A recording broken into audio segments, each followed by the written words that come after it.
दर्शन कर रहे देश विदेश में बैठे हुए उन सभी भक्तों को जय जय श्री राधे। देखिए परम व्यास मंच पर विराजमान परम पूज्य वैष्णव कुलभूषण श्री महामंडलेश्वर श्री किशोरी शरण जी महाराज वृंदावन के मुखारबिंद से आप श्रीमद् भागवत कथा का आज प्रथम दिन की कथा का आप श्रवण करेंगे। हम महाराज श्री के चरणों में निवेदन करेंगे कि आज की प्रथम दिन की कथा श्रवण करा के हमें सभी भक्तों को सभी को हमको कृतार्थ करें। महाराज श्री जय श्री राम।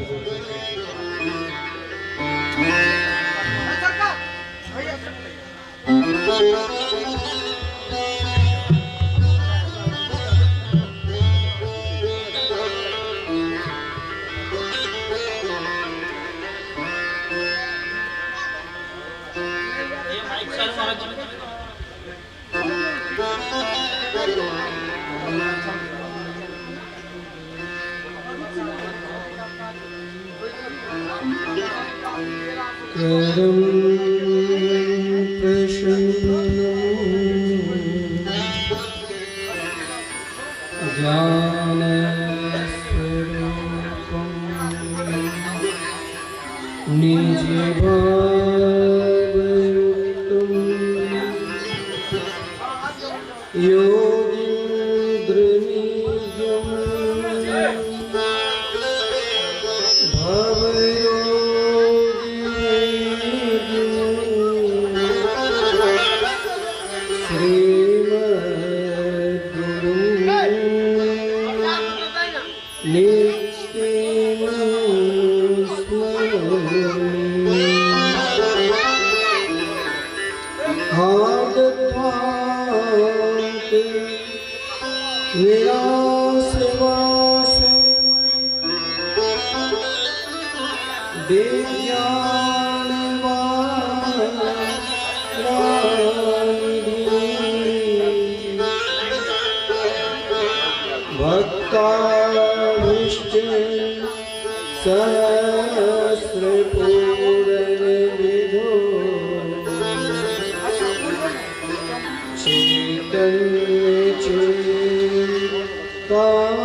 राधाधर सुधा सिंधु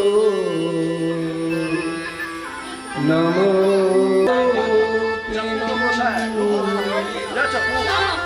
कलात्मा निकुंजस्थं गुरुरूपं सदा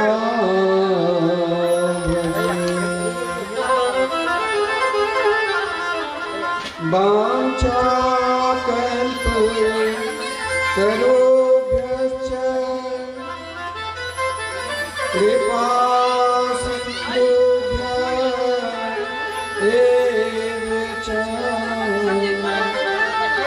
पतितानां पावनेभ्यो वैष्णवेभ्यो नमो।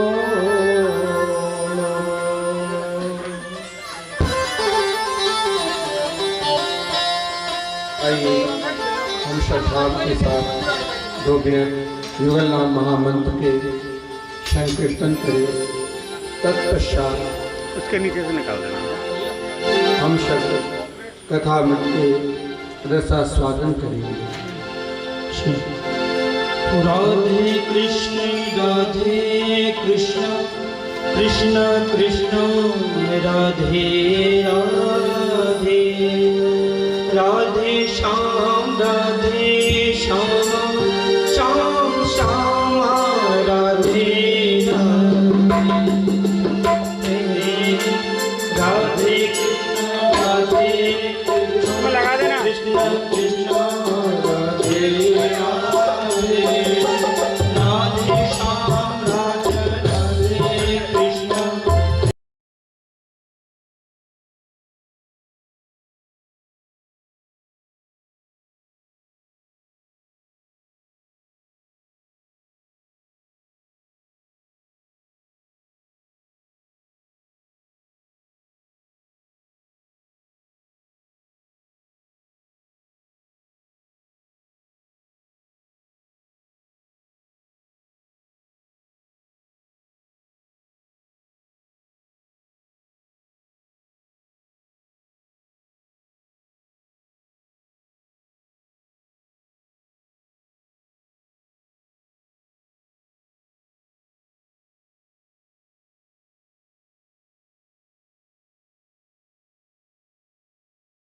राधे राधे कृष्ण कृष्ण कृष्ण राधे राधे राधे श्याम श्याम श्याम राधे राधे राधे कृष्ण कृष्ण कृष्ण राधे राधे राधे श्याम श्याम श्याम राधे राधे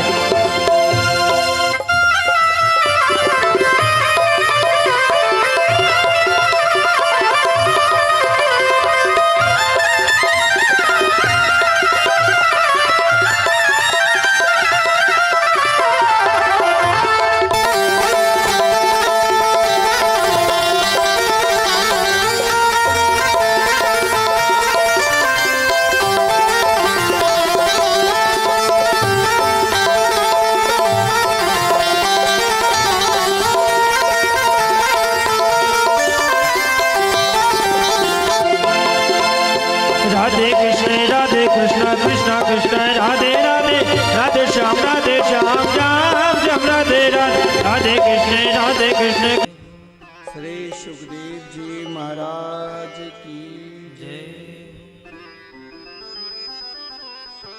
श्री ब्रह्मस्थान की जय श्री धेरुक धाम की जय श्री हनुमान जी महाराज की जय श्री युगल सरकार की जय श्री मिथिला धाम की जय जय जय श्री राम। दिवसीय श्रीमद् भागवत दिवसीय श्रीमद् भागवत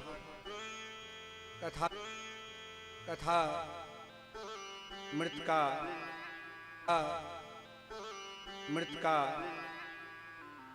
आयोजन समस्त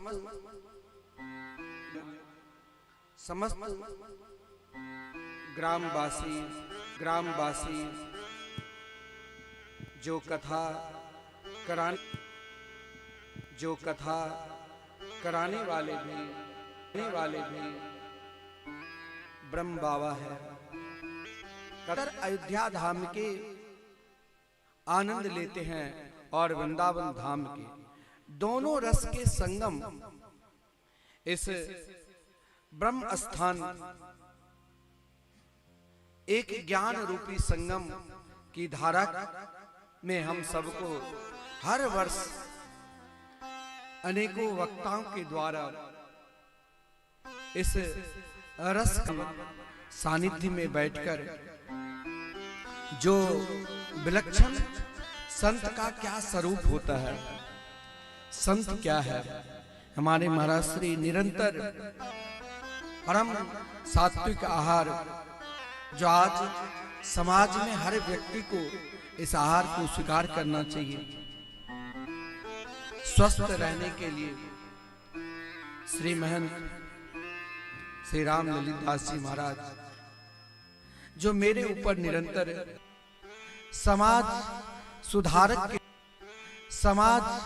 सुधारक के रूप में समाज में गान करते हैं।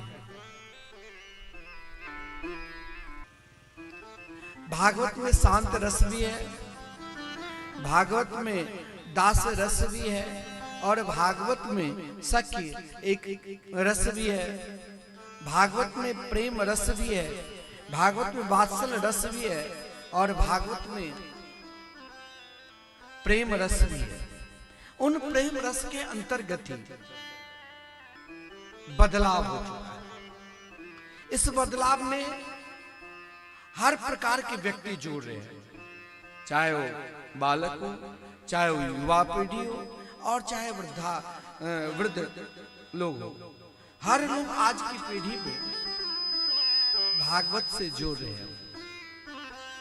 भागवत की पद्धति एक पद्धति है शास्त्रीय पद्धति, जिसमें बीच बीच में संगीत श्लोक गान। एक पद्धति है जो भक्ति विमुख, नाच गान, ना संप्रदाय के ज्ञान, ना ही वैष्णवता के ज्ञान, केवल नाम के बदौलत वहां हम उसे नचा लिया, गवा लिया, बहुत अच्छा। ऐसा नहीं होना चाहिए। ये ब्रह्म स्थान अपने आप में सिद्ध है और यहां हम सब ग्रामवासी श्रोता है, जिस भाव लेकर, जिस उद्देश्य लेकर हम कथा मृत का रसास्वादन करेंगे, वो उद्देश्य, वो भाव की पूर्ति अवश्य हो। क्योंकि कथा की महिमा में, मानस में वर्णन है, मन क्रम बचन जनित अघ जाई, सुने ही जे कथा श्रवण मन लाई, तीर्थाटन साधन समुदाय, जोगी विराग्य मिथुनाई। जो प्राणी कान और मन लगाकर भगवान की कथा मनसा वाचा कर्मणा किसी भी प्रकार के सुनते हैं ना, उनको लाभ ही लाभ मिलता है। एक बात और भी सत्संग की महिमा में कही गई है कि सत्संग से जीवन में क्या लाभ होता है। हर व्यक्ति को हर जगह लाभ चाहिए। बिना लाभ से आप चाहोगे कि हम कोई कार्य करें तो उस कार्य में सफलता नहीं मिलती है तो दुख होता है, सफलता मिल जाती है तो प्रसन्नता होती है, और प्रसन्नता ही, मुस्कुराहट ही भगवान है। तो भागवत के प्रारंभ में मंगलाचरण में प्रसन्नता का व्यक्त किया है। हर हमेशा हंसते रहो, हर हमेशा हंसना है तो जीवन में सत्संग करो, जीवन में सत्संग को बढ़ाओ, जीवन में सत्संग को अपनाओ। क्योंकि भागवत के मंगलाचरण में ही मुस्कुराहट के लिए 4 बात कही है। 4 बात क्या है? सच्चिदानंद रूपाय विश्वोत्पत्त्या दिहेतवे तापत्रय विनाशाय श्री कृष्णाय वयं नुमः। जीवन में सर्वोपरि ईश्वर प्राप्ति का साधन क्या है? प्रसन्नता। और प्रसन्नता के लिए सत्संग है। नहीं, हम लोग गाते हैं, बिनु सत्संग विवेक न होई, राम कृपा बिनु सुलभ न सोई। सत्संग विवेक न होई, राम कृपा सुलभ न सोई। सत्संगत मुद मंगल मूला, सत्संगत मंगल मूला। सोई फल सीधी साधन भोला। श्री राम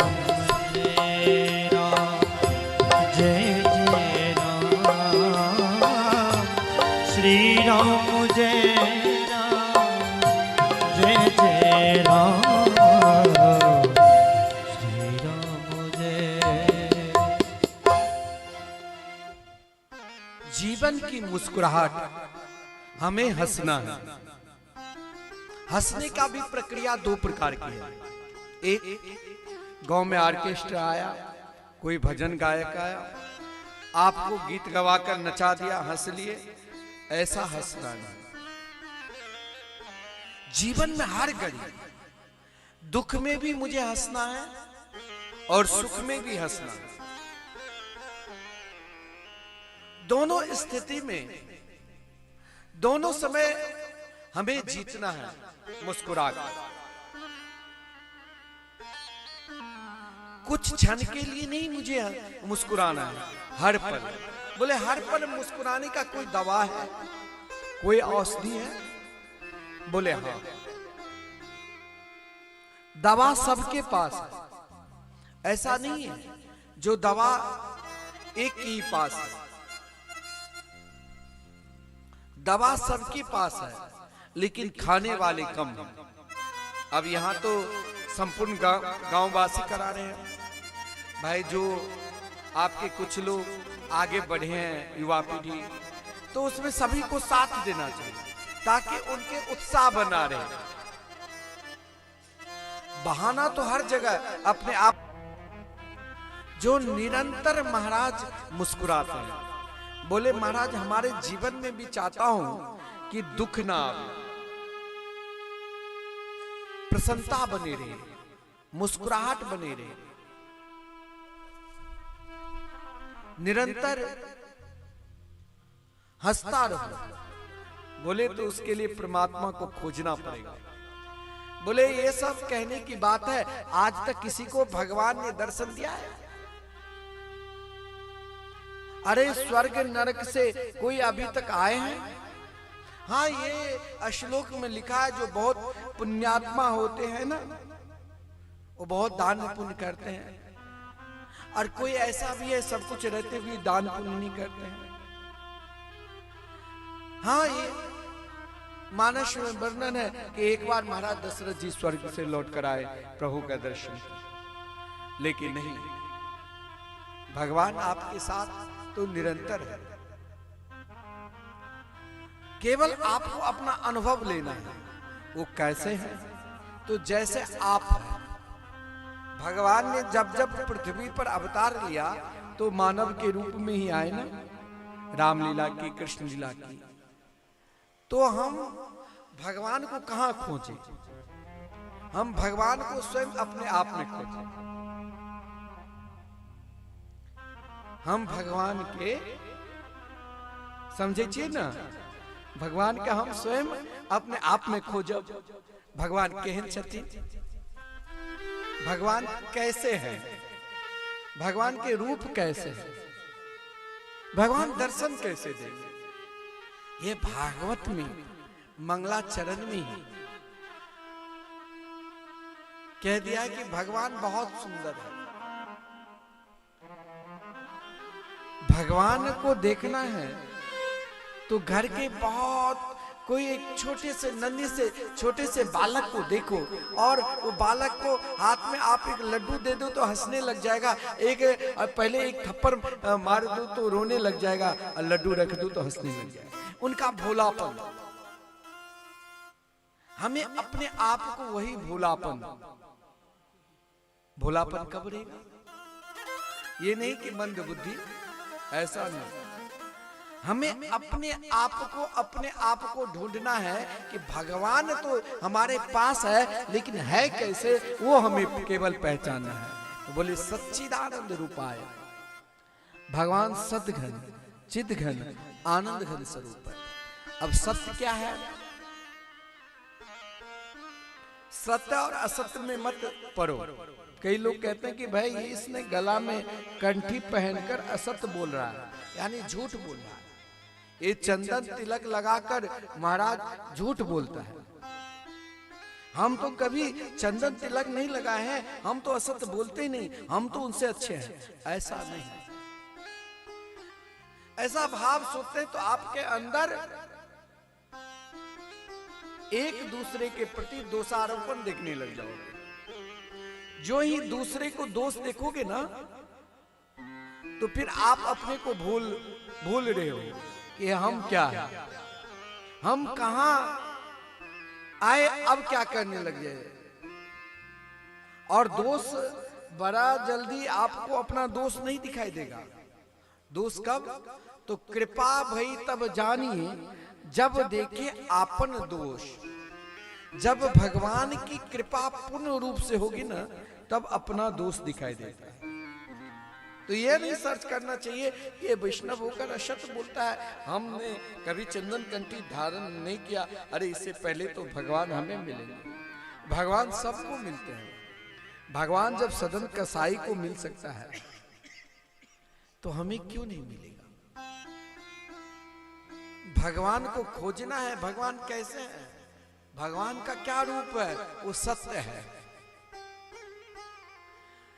जीवन में एक ही वस्तु आपके साथ रहेंगी, कौन?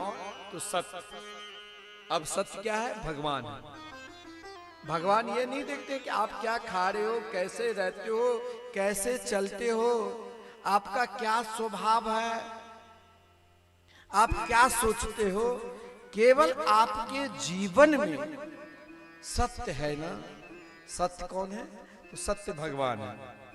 जैसे घर में उपनयन संस्कार कराए, विवाह संस्कार कराए, कोई भी शुभ कार्य करते हैं तो सत्यनारायण की कथा कराते हैं ना। सत्यनारायण की कथा हम कराते हैं तब सोचते हैं कि अब यज्ञ सफल हुआ। चाहे बड़ा सा बड़ा यज्ञ कर लो, बहुत बड़ा से बड़ा अनुष्ठान कर लो, तब भी सत्यनारायण की कथा कराते हैं। यह हम जानते हैं भगवान सत्य है, बाकी सब असत्य है। तो सत्य क्या है? जीवन में सत्य का पहचान, यानी जिस दिन यह पहचान आ जाए कि आज से हम भगवान के भजन करेंगे, चाहे बाल्यावस्था, चाहे युवावस्था और चाहे वृद्धावस्था। मान लेना हमने भगवान को देख लिया कि अब हम मेरे अंदर श्री सीताराम, श्री राधेश्याम कहने का मन बन गया है। अब हमने भगवान को देख लिया, क्योंकि वो सत्य थे, सत्य है और सत्य ही रहेंगे। यानी त्रिकालवधि, सतयुग, त्रेता, द्वापर, कलयुग। समय बदलता है, व्यक्ति बदल जाता है, लेकिन भगवान नहीं बदल। भगवान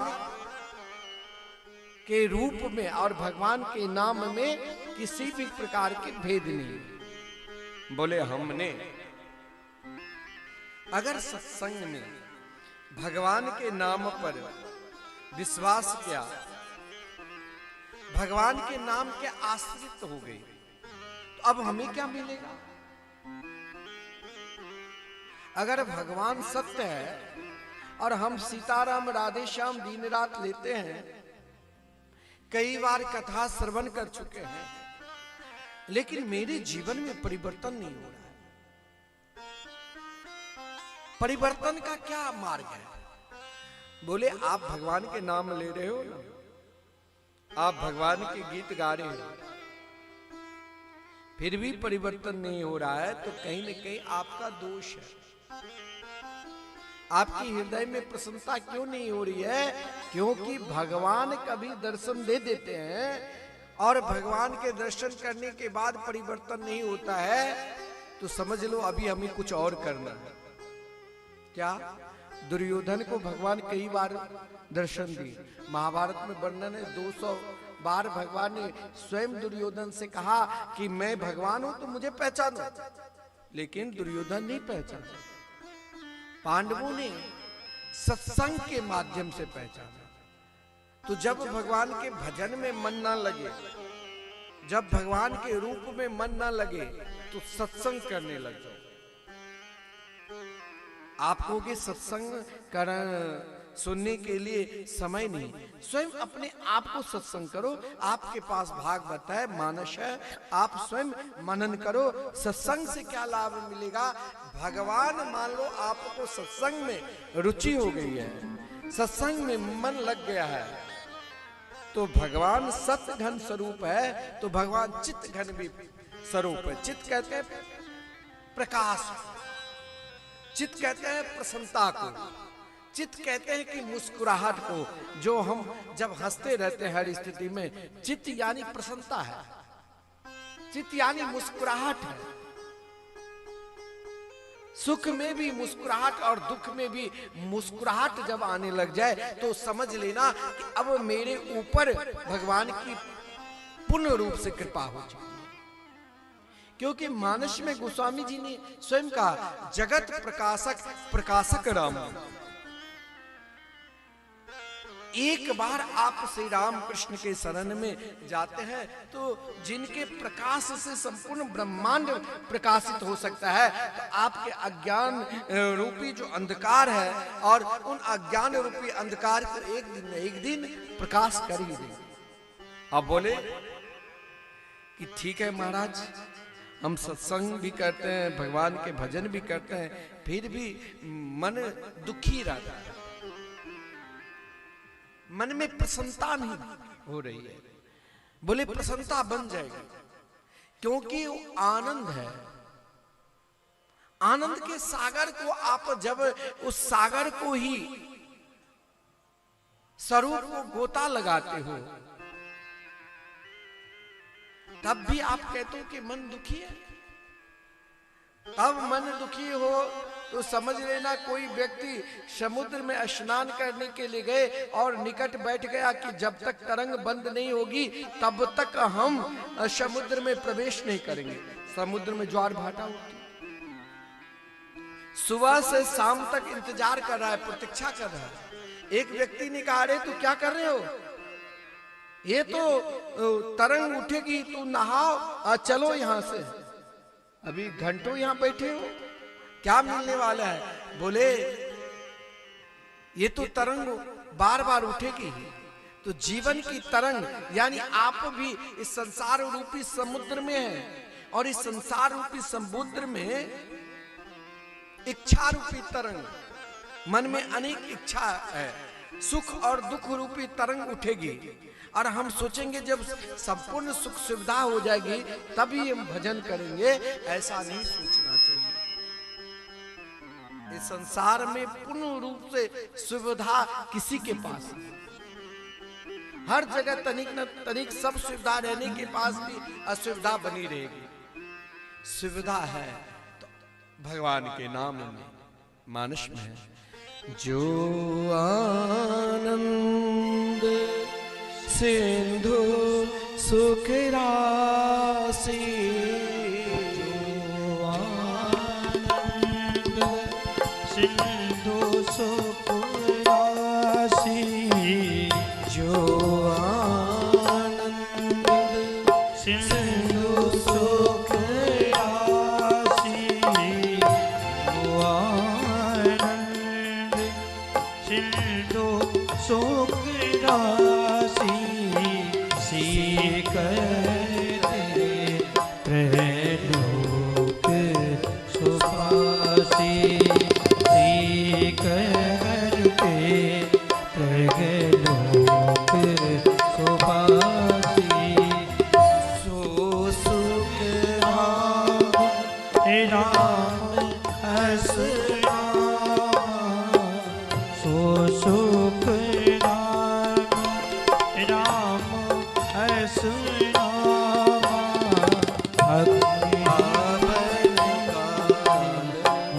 लोक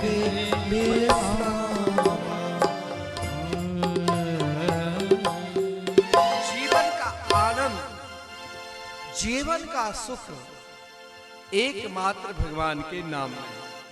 आप कहोगे कि अरे भगवान के पास जाकर क्या होगा। अभी भाई हमको निमंत्रण भी है, निमंत्रण खाने के लिए जाना है। कथा तो अभी 7 दिन चलेगी। कथा सुनकर क्या होंगे, ब्रह्म बाबा के स्थान में। देखिए इस स्थान की महिमा है, ये सबका है।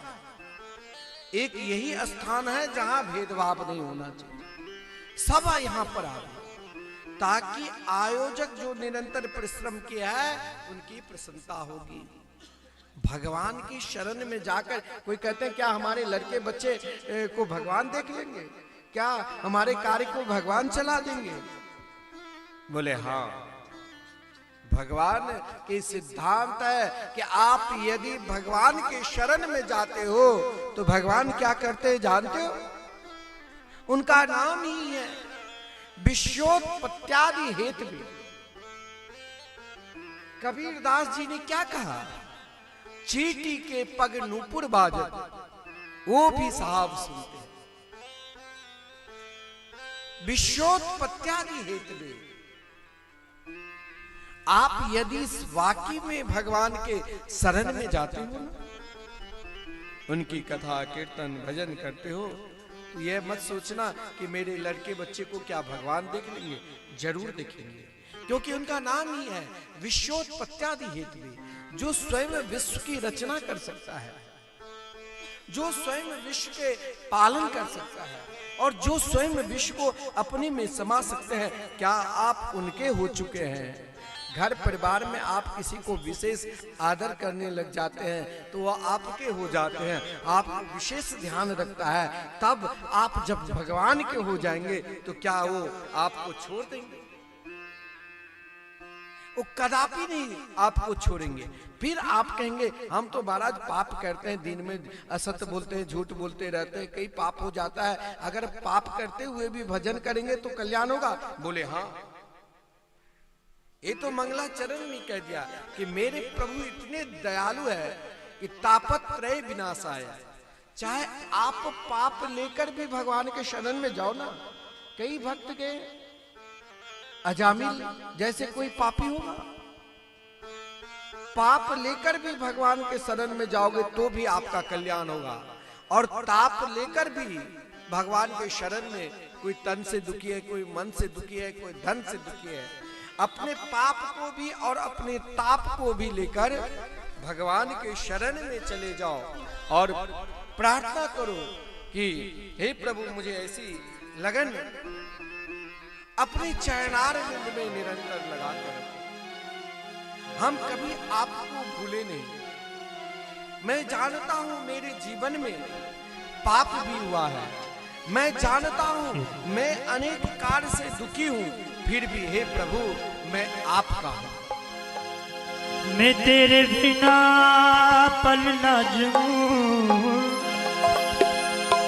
मैं तेरे बिना पल न रहूं, मैं तेरे बिना पल न रहूं। मुझे ऐसी लगन तो लगा दे, मुझे ऐसी लगन तो लगा दे, मैं तेरे बिना पल न रहूं। मुझे ऐसी लगन तो लगा दे, मैं तेरे बिना पल न रहूं। मैं तेरे बिना पल न रहूं, मैं तेरे बिना पल न रहूं, मैं तेरे बिना पल न रहूं।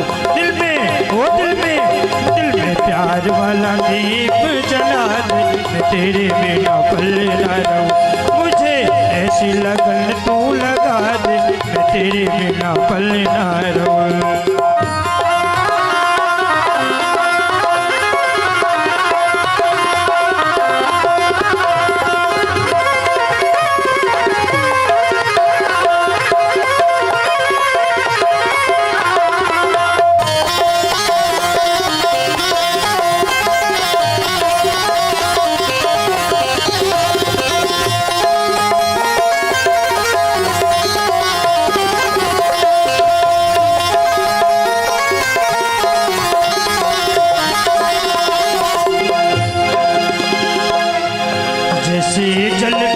मछली पलना दिए, जैसे जल बिन मछली पलना दिए, वैसे तड़पू में घड़ी घड़ी तेरे लिए, वैसे तड़पू में घड़ी घड़ी तेरे लिए। जैसे जल बिन मछली पलना दिए, जैसे जल बिन मछली पलना दिए, जैसे तड़पू में घड़ी घड़ी तेरे लिए, जैसे तड़पू में घड़ी घड़ी तेरे लिए।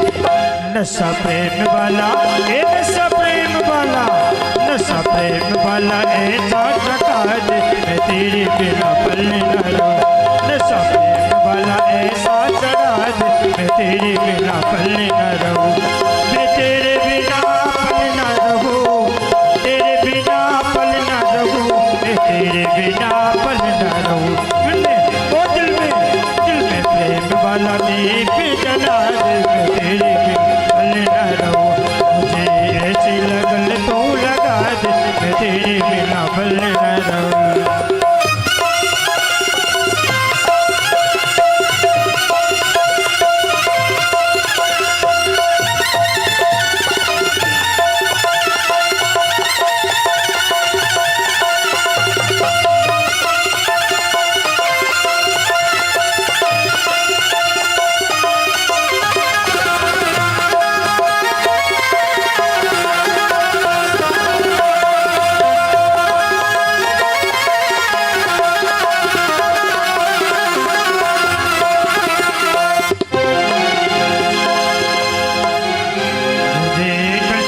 मछली पल ना जिए, जैसे जल बिल मछली पल ना जिए। जैसे तड़प में घड़ी घड़ी तेरे, जैसे तड़प में घड़ी घड़ी तेरे, जैसे तड़प में घड़ी घड़ी तेरे। नशा प्रेम वाला नशा प्रेम वाला ऐसा चखा दे, नशा प्रेम वाला ऐसा चढ़ा दे, मैं तेरे बिना पल न रहूं।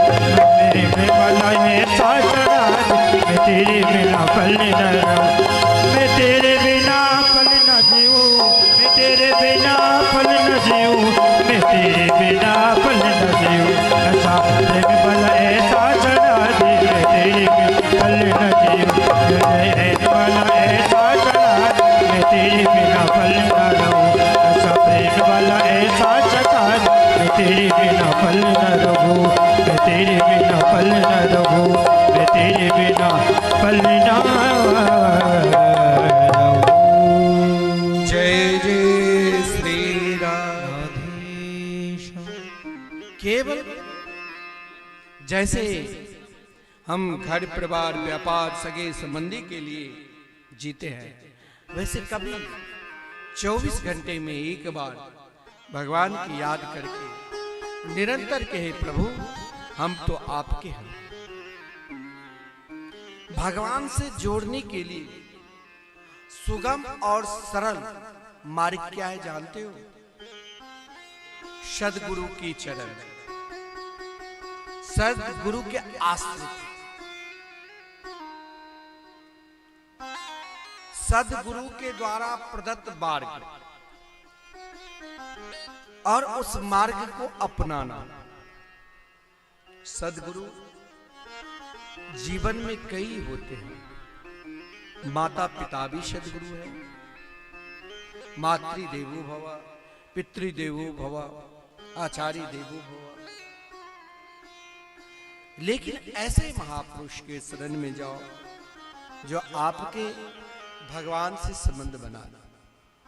चाहे पुत्र भी आपको प्रेरणा दे दे कि आप भगवान को पहचानो और आप अभी तक पिता बनकर नहीं पहचाने हैं, तो पुत्र के आदर्श पर चलना चाहिए।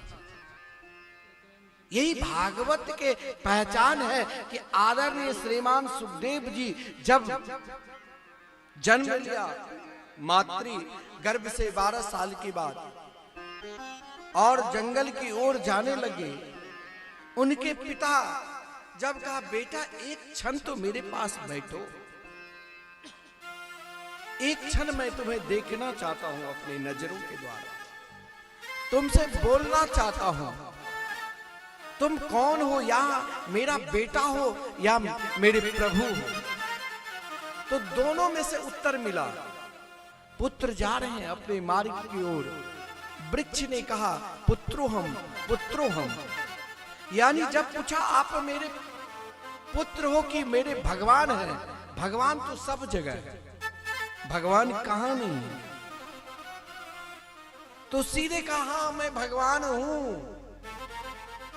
जब आप भगवान के हो चुके हैं ना, तो आपसे बड़ा कोई है नहीं।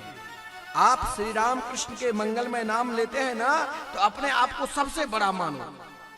एक बार भगवान की कथा सुन लिया ना, तो आपसे बड़ा कोई नहीं है, आप सबसे बड़ा है। सबसे बड़ा बनना है तो भगवान के हो जाओ।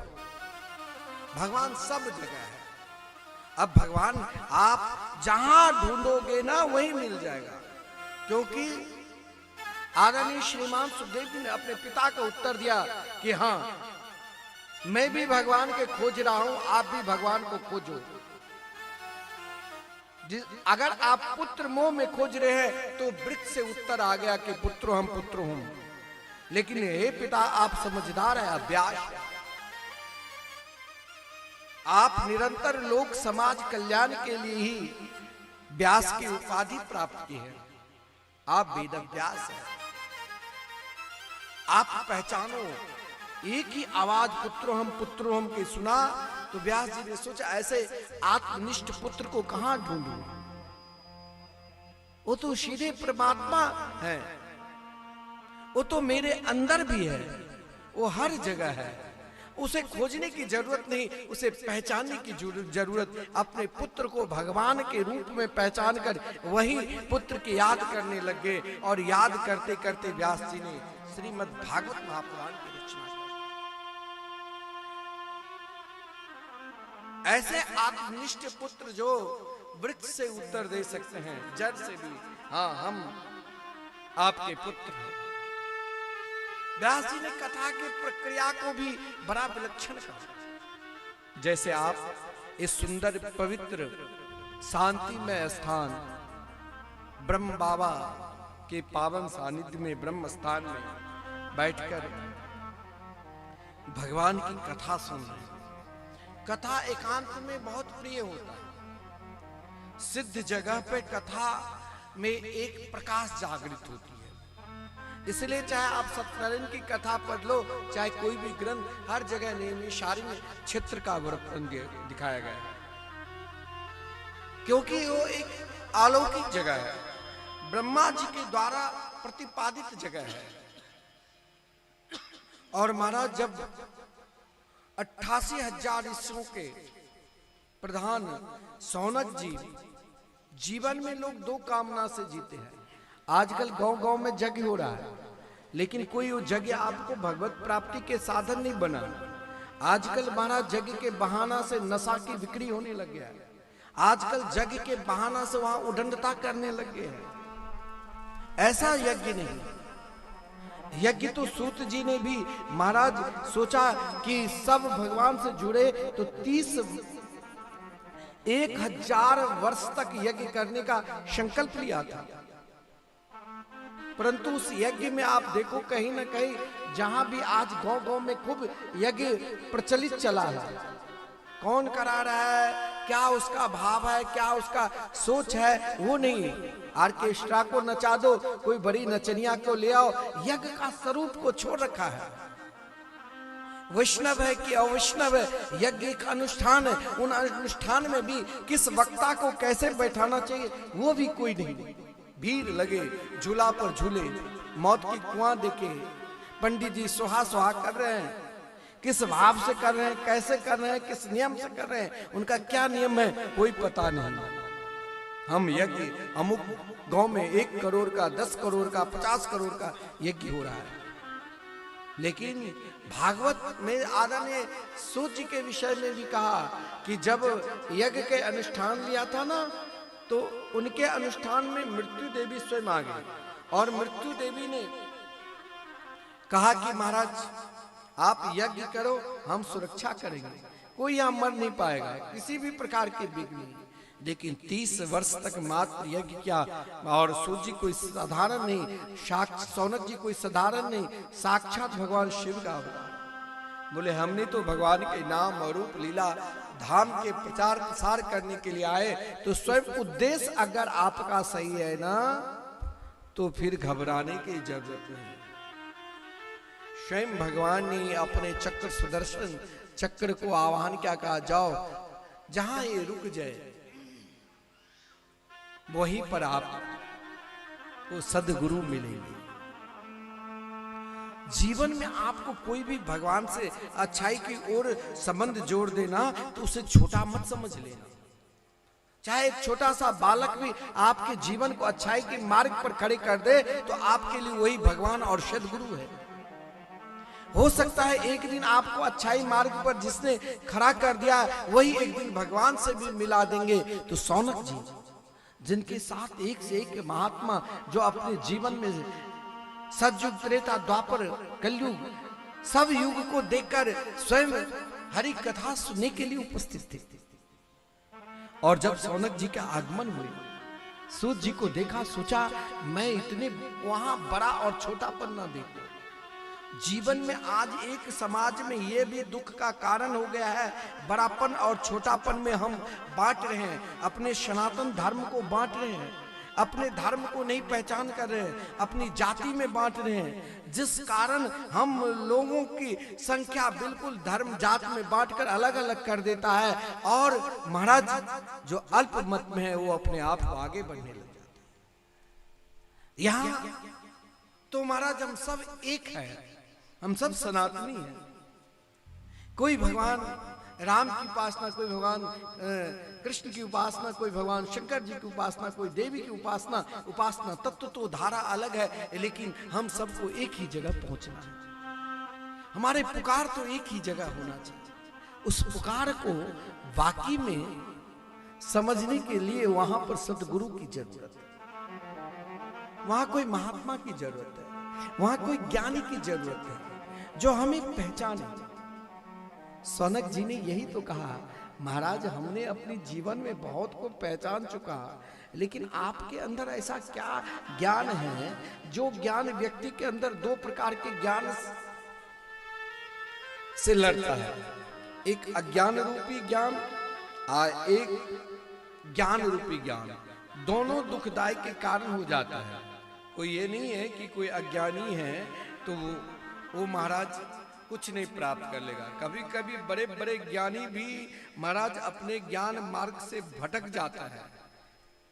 और यहाँ पर भगवान की कथा आपको एक सूत्र में बांध देंगे, एक भाव में बांध देंगे, एक विचार में आपको ला देंगे, एक विचार को, समाज को, उस धारा को एक जड़ में खड़े कर देंगे। जैसे आप ब्रह्म बाबा के सानिध्य में सब बैठे हैं कि हम सब के ये दिव्य स्थान है, हम सब के लिए आदरणीय है, पूजनीय है। ऐसे ही ज्ञान की धारा, उन ज्ञान की धारा में हमें जाना है जहां सब पूजनीय हो जाए। और यही पूजनीय ज्ञान की धारा लेकर ही तो शौनक जी ने सूत जी से प्रश्न किया, क्या? अज्ञान ध्वांत विध्वंस कोटि सूर्य समप्रभ सूतख्याहि कथा सारम मम कर्ण रसायनम। जीवन में महाराज हमें यह पहचानना है कि अज्ञान को दूर कैसे हो। और कभी कभी अज्ञान के दूर होने के बाद हम सोचते हैं कि हमसे बड़ा कोई विद्वान, हमसे बड़ा कोई धनवान, हमसे बड़ा कोई प्रभावशाली, हमसे बड़ा कोई सुंदर, हमसे बड़ा कोई सामाजिक कोई है ही नहीं। यह भी एक पतन का कारण है। कहा गया भक्ति मार्ग में ये सब तो कांटे हैं, विद्या रूप महत्कुला धन यौवन अभिमान सद कंटक देखे जहां रत्न भक्ति निदान। जीवन की कांटे को दूर करो तो भगवान की कथा है। और कथा कैसे सुननी चाहिए? कथा में कभी कभी मन नहीं लगेगा क्योंकि ये अज्ञान है। अज्ञान ध्वांत विध्वंस, अज्ञान को नष्ट करने के लिए भगवान की कथाएं जान कैसे है। जैसे वैशाख मास के अभी तो मौसम बढ़िया है, तपते हुए एक सूरज की ताप को आप 12 बजे खड़े हो जाओ तो घबरा जाते हैं, लेकिन कोटि सूर्य समप्रभा संपूर्ण अज्ञान को समाप्त करने के लिए करोड़ों सूर्य के तेज के समान भगवान की कथा ज्ञान रूपी है। कथा क्या करते हैं? कथा केवल यही नहीं, अगर हम आपको पूरा विद्वतामय ज्ञानमय सुनाने लग जाए तो फिर आपको मन नहीं लगेगा। कथा में संगीत भी अनिवार्य है, कथा में बीच बीच में कीर्तन भजन भी अनिवार्य है, क्योंकि कर्ण रसायनम प्रश्न है कि भगवान मुझे ऐसी कथा सुना दो जिस कथा में मुझे कानों को प्रिय लगे और परमात्मा की प्राप्ति हो। एक बात बहुत सरल और सुगम भाषा है कि एक बात बताओ महाराज, बहुत लोग कहते हैं हम गृहस्थ हैं, हम कोई बाबा जी नहीं है जो दिन भर भजन करने बैठ जाए, सीताराम राधे श्याम बोलने लग जाए। हम गृहस्थ हैं, बहुत कुछ देखना पड़ता है। तो गृहस्था आश्रम में रहकर भगवान कैसे इस कलयुग में मिले और भगवान की प्राप्ति के लिए भक्ति ज्ञान और वैराग्य इन तीनों की जागृति इन गृहस्था आश्रम में कैसे है। अनेक प्रकार के घर में क्लेश होता है, अनेक प्रकार की दुख होता है, लेकिन हम इस क्लेश और दुख में रहकर भी चाहते हैं कि मुझे भगवान कभी मिले। कृष्ण प्राप्ति कर्म सस्वत साधनम तद बदाधुना। भगवान की प्राप्ति के लिए, श्री राम कृष्ण की प्राप्ति के लिए कोई सुगम मार्ग बता दो, जिस सुगम मार्ग में घर में रहकर परिवार में रहकर भगवान मुझे मिल जाए। चाहे हम जो कुछ करते हैं, चाहे हम जो कुछ खाते हैं, चाहे हम जैसे रहते हैं, चाहे हमारे स्वभाव जिस प्रकार है। कभी कभी नहीं कहते भाई व्यक्ति तो बहुत अच्छा है लेकिन इनका स्वभाव सही नहीं है। फिर भी स्वभाव सही नहीं रहने पर भी आप यदि भगवान के नाम के आश्रित हो जाते हैं तो भगवान आप पर कृपा कर देंगे, क्योंकि जब भगवान अपने चरणार बिन से नाग को दमन करने लग गया ना, पैर से मार मार कर कुचल रहे थे, तो नाग पत्नी ने जब प्रार्थना की तो नाग ने भी प्रार्थना की 2 श्लोक में, कहा प्रभु आपने जन्म दिया तो मेरे अंदर स्वभाव भी दे दिया, और जब मेरे अंदर स्वभाव दिया तो मेरा काम है लोगों को डंक मारना।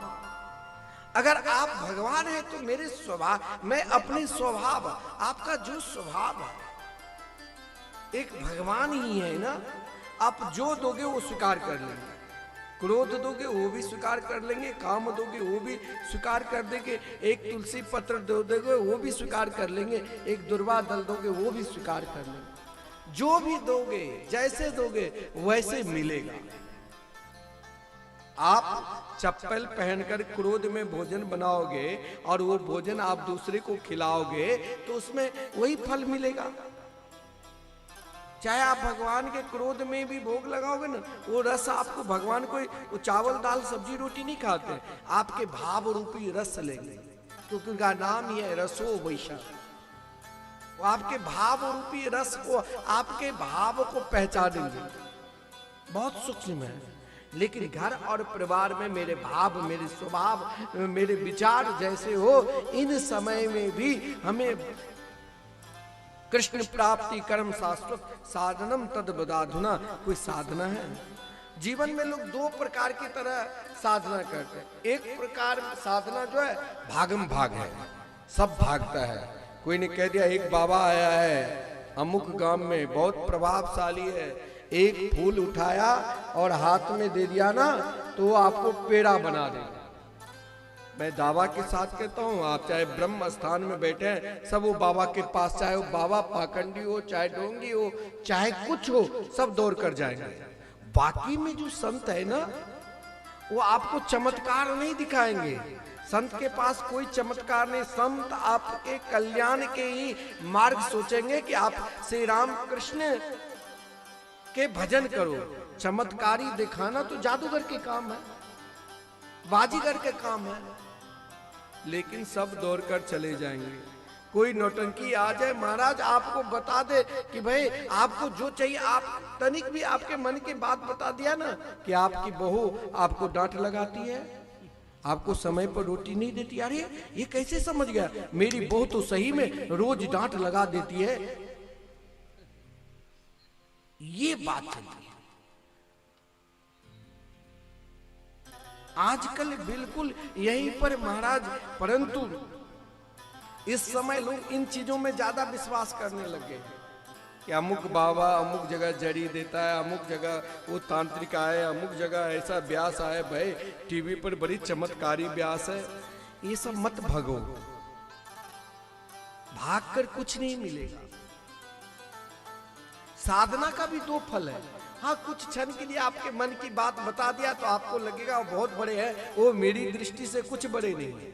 और भागवत भी यही कहते हैं, जब कहा कृष्ण प्राप्ति कर्म शाश्वत साधनम तद बदाधुना, मुझे परमात्मा की प्राप्ति की कोई साधना बता दो, तो सूत जी मुस्कुराते हुए कहा कि साधना की मार्ग कहीं है, कहीं वाकई में आपके मार्ग भगवत प्राप्ति की ओर है कि संसार की ओर भागने की है।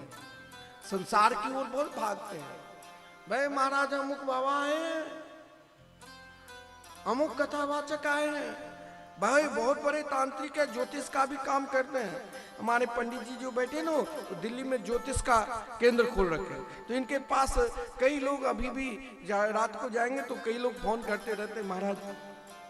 तो ज्योतिष पर तांत्र पर लोग ज्यादा, परंतु भागो, जब भागो तब तक भागो जब तक आपके मन में भगवान श्री राम कृष्ण के प्रति विश्वास न जग जाए पूर्ण रूप से, तब तक भागते रहो। देखो देखो कहां तक सुख है, कहां तक शांति है और कहां तक हृदय में प्रसन्नता है। क्योंकि जब वहां तक पहुंच जाओगे तो फिर इधर पीछे ये सब कचरा है, वहां के लिए तंत्र मंत्र यंत्र सब कचरा है। एक बार जिस घर में से राम कृष्ण के उपासना हो गई ना, उसके मैं दावा के साथ कहता हूं, भूत प्रेत पिशाच कोई कुछ नहीं बिगाड़ पाएगा, डैन जोगिन कुछ नहीं कर पाएगा। जिस घर में 1 घंटा हरि नाम संकीर्तन हो गया, कोई ताकत ही नहीं किसी तंत्र को। लेकिन हमें महाराज इच्छा है कि अभी महाराज किसी के कुछ न कुछ कार्य ही रहता है, इसीलिए सूत जी ने कहा देखो कथा सुनने के भाव और संसार की ओर भागने के भाव एक को पकड़ना पड़ेगा। और मेरे पास संसार की बात सुनना है ना, वो भी मैं बता दूंगा, और भगवत प्राप्ति की बात सुननी है वो भी बता दूंगा। बोले क्यों? क्योंकि मेरे पास दोनों साधन है। महात्मा के पास जाओगे, आपको महात्मा किसी भी प्रकार को चाहेंगे कि भगवान से जुड़ जाए, आप चाहे वैष्णवी दीक्षा लो, चाहे आप मिथिला के मंत्र देवी दीक्षा लेते हैं, तब भी महात्मा आपको जोड़ते हैं। क्योंकि इसे किसी प्रकार जोड़ो ताकि एक दिन सही मार्ग पर वैष्णवता को स्वीकार कर ले। तो यहाँ यही बात कही, चिंता मणिर्लोक सुखम सुरद्रो स्वर्ग संपदम प्रेक्षति गुरु प्रीतो वैकुंठम योगी दुर्लभम। एक व्यक्ति एक महात्मा के पास गए, महात्मा से सब सोचा कि हमारा विवाह अभी तक नहीं हो रहा है, महात्मा के पास जाऊंगा तो कोई उपाय बता देंगे। महात्मा बोले कि भाई जब मेरा ही विवाह नहीं हुआ है तो मैं तेरे विवाह कैसे करा दूं? तो बोले महाराज कोई उपाय बताओ। बोले उपाय बता दिया कि जाओ ये मंत्र का जाप करना, पार्वती की उपासना करना, हो जाएगा। यहां सूत जी ने भी यही बात कही कि देखो मेरे पास एक मंत्र ऐसा है जिससे आपको स्वर्ग के भी संपत्ति मिल जाएगी और पारस मणि की तरह प्रभाव मिल जाएंगे। पारस मणि किसी को मिल जाए तो महाराज सोने ही सोने, लेकिन उन संपदा को एक दिन नष्ट होना पड़ेगा। लेकिन मेरे पास जो संपदा है ना, वो ऐसे लॉकर में पेटी में बंद है, जब तक मैं नहीं चाबी दूंगा। बोले महाराज कौन सा चाबी है? बोले जो चाबी है वो आप जानते हो? बोले मैं थोड़ा थोड़ा जानता हूं। बोले कौन? प्रक्षति गुरु प्रीतो वैकुंठम योगी दुर्लभम, जिसके ऊपर सदगुरु की कृपा हो जाए वो बड़े बड़े योगियों के भी दुर्लभ स्थान को प्राप्त कर सकते हैं। सौनक जी ने सोचा कि बस अब यहीं पर ठहरना है। बोले महाराज, सदगुरु बनाना क्या आवश्यक है? विश्वास नहीं हो रहा है, किससे गुरु बनाऊं, किससे नहीं बनाऊं, समझ में नहीं आ रहा। इस कलिकाल में किससे स्वीकार करूं गुरु के रूप में? क्योंकि महाराज सदगुरु आपके पास ऐसा ताबीज भरकर दे देंगे ना, वो निरंतर आपके साथ रहेंगे। कौन सा ताबीज? तो हरि नाम, जो संपूर्ण बिगड़ी को बना देने वाली जो प्रिय प्रीतम के नाम है, वो नाम दे देंगे। तो बोले हम सब उतने ही देर के मालिक है अपने आप को जितने देर हम सुरक्षित हैं। जब तक हम सुरक्षित है, शरीर में प्राण है, हम बहुत कुछ सोचते हैं। लेकिन हमें क्या करना है? हमें अगर ठीक है कोई महात्मा ना मिले, विश्वास नहीं जग रहा है, तो रामचरितमानस भागवत भगवान को गुरु मानकर उपासना करो। क्योंकि ये शरीर एक क्षण भंगुर है। काल प्याल मुख ग्रास त्रास नृणास हेतवे श्रीमद्भागवतम शास्त्रम कलो किरेन वासितम। इस कलिकाल में एकमात्र महाराज जो संतों की वाणी है ना, वो भी आपके सदगुरु के रूप में। संसार के कोई व्यक्ति पर आपको विश्वास नहीं हो रहा है, अभी तक उतना पुण्य है, तो भगवान की वाणी जो गीता है, भागवत है, जिसे आदरणीय श्रीमान सुखदेव जी व्यास जी गान के हैं, उससे आश्रित हो जाओ। क्योंकि ये आश्रित, बोले आश्रित भी आप भागवत कथा कौन सुन सकते हैं? किसके हृदय में भाव जगेगा? आज प्रथम दिन महाराज गांव में ही अनेक जगह उत्सव चल रहा है। उन उत्सवों में भी इतने लोग आ जाना ये कम भारी बात नहीं है। और इसका महाराज ये आपका कोई ऐसा भाव नहीं है जो आप यहाँ आ गए, ये आपका पुण्य नहीं है, बल्कि आपका पुण्य के फल है। कहा गया है जन्मांतरे भवेत पुण्यम तदा भागवतम लभे। पुण्य से आप सत्कर्म कर सकते हैं, लेकिन पुण्य के फल से आप सत्संग में जा सकते हैं। क्योंकि सत्संग क्या करता है? संपूर्ण बिगड़ी को बनाने वाले हैं। महात्मा लोग पुकारते हैं तेरी बिगड़ी बना देगी शरण रज राधा प्यारी के। तेरी बिगड़ी बना देगी शरण रज राधा प्यारी के। तेरी बिगड़ी बना देगी शरण रज राधा प्यारी के। तेरी बिगड़ी बना देगी चरण रज राधा प्यारी के। तेरी बिगड़ी बना देगी चरण रज राधा प्यारी के। तेरी बिगड़ी बना देगी चरण रज राधा प्यारी के। तेरी बिगड़ी बना देगी चरण रज राधा प्यारी के।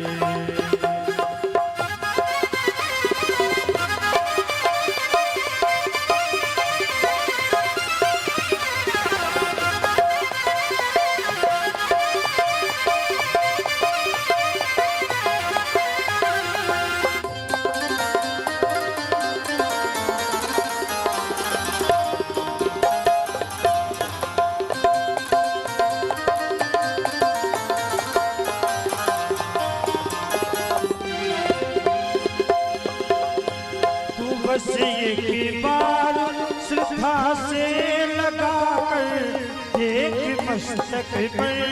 तू बस एक बार श्रद्धा से लगा कर देख मस्तक पर। तो ये सोई किस्मत जगा देगी, सोई किस्मत जगा देगी चरण रज राधा प्यारे की। सोई किस्मत जगा देगी चरण रज राधा प्यारे की। तेरी बिगड़ी बना देगी चरण रज राधा प्यारे की।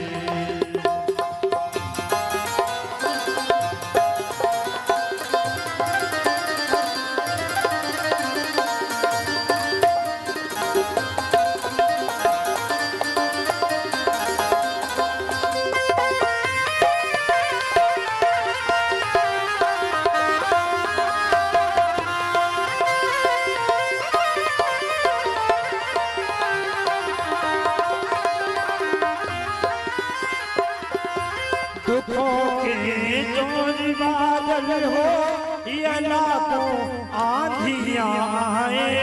दुखों के जोर बादल हो या लाखों आंधियां आए। और तुझे सबसे बचा लेगी, तुझे सबसे बचा लेगी चरण रज राधा प्यारे की। तुझे सबसे बचा लेगी चरण रज राधा प्यारे की। तेरी बिगड़ी बना देगी चरण रज राधा प्यारे की। तेरी बिगड़ी बना देगी चरण रज राधा प्यारे की।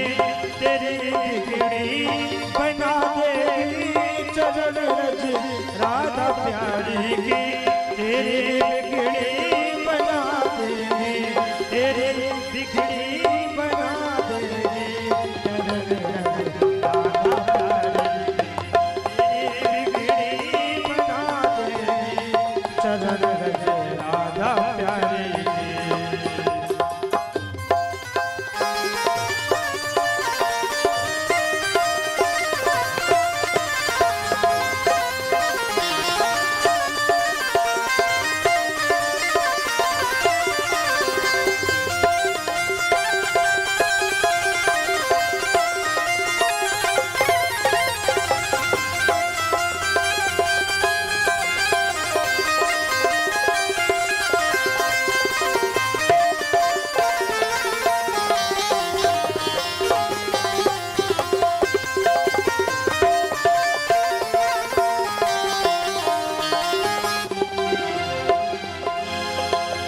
भरोसा है अगर सच्चा उठाकर देख मुझको। भरोसा है अगर सच्चा उठाकर फर्श से तुझको। तो तुझे अर्श पर बिठा दे, तुझे अर्श पर बिठा दे चरण रज राधा प्यारे की। तेरी बिगड़ी बना देगी चरण रज राधा प्यारे की। तेरी बिगड़ी बना देगी चरण रज राधा प्यारे की। तेरी बिगड़ी बना देगी चरण रज राधा प्यारे की। तेरी बिगड़ी बना देगी चरण रज राधा प्यारे की। चरण रज राधा प्यारे की। चरण रज राधा प्यारे की। जय जय श्री राधे। मैंने आपसे कहा एक होता है धर्म, एक होता है धर्म का फल। धर्म से आप लोक व्यवहारिक संपूर्ण कार्य कर सकते हैं। धर्म के फल से आप जब धर्म का फल बहुत बढ़ने लग जाए तो आपकी रुचि कहां कर देगी जानते हो? भगवान की कथा, भगवान की कीर्तन की ओर। क्योंकि जिस समय महाराज परीक्षित कथा सुनने के लिए उपस्थित हुए थे और श्रीमान सुखदेव जी सुनाने ही वाले थे, उस समय वहां धर्म और धर्म का फल दोनों की परीक्षा हुई। धर्म क्या है और धर्म के फल क्या है। धर्म किसे कहते हैं? धर्म यह है जो आपने बहुत पुण्य किया तो आप स्वर्ग गए,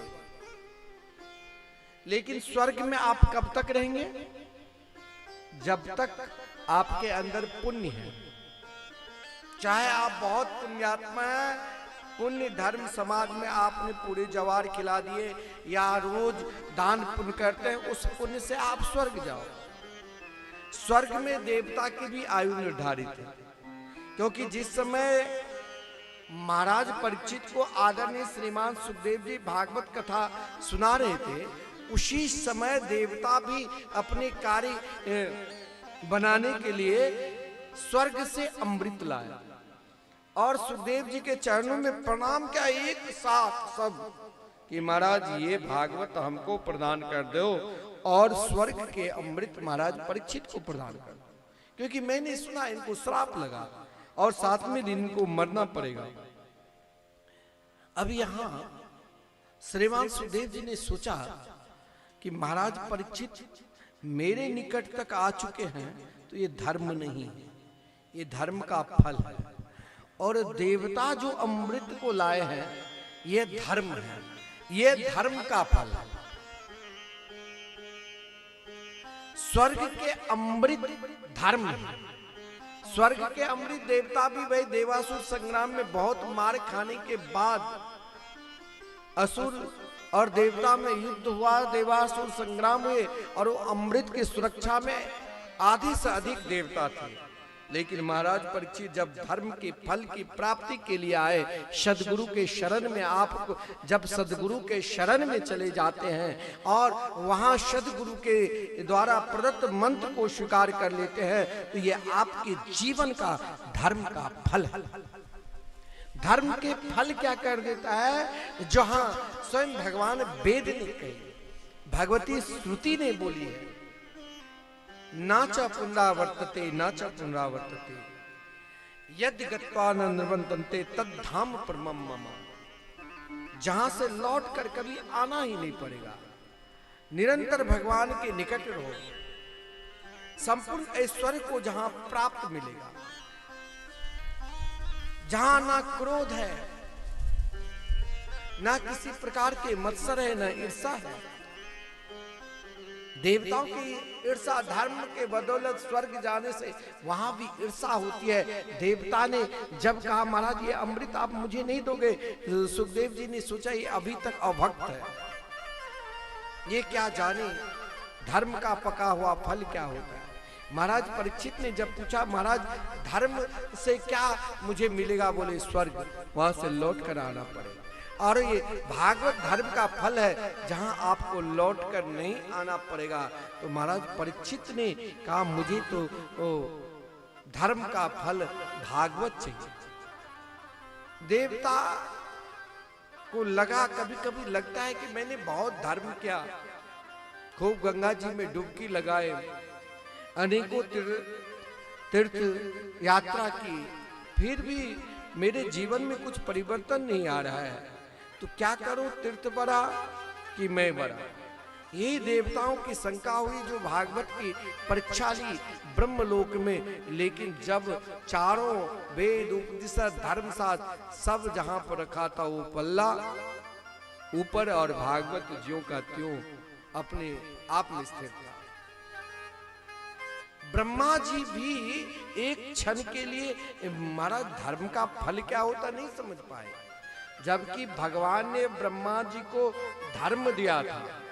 आज हमारे धर्म क्या है? सनातन धर्म के मुख जड़ वेद धर्म दिया था। भगवती श्रुति कहती है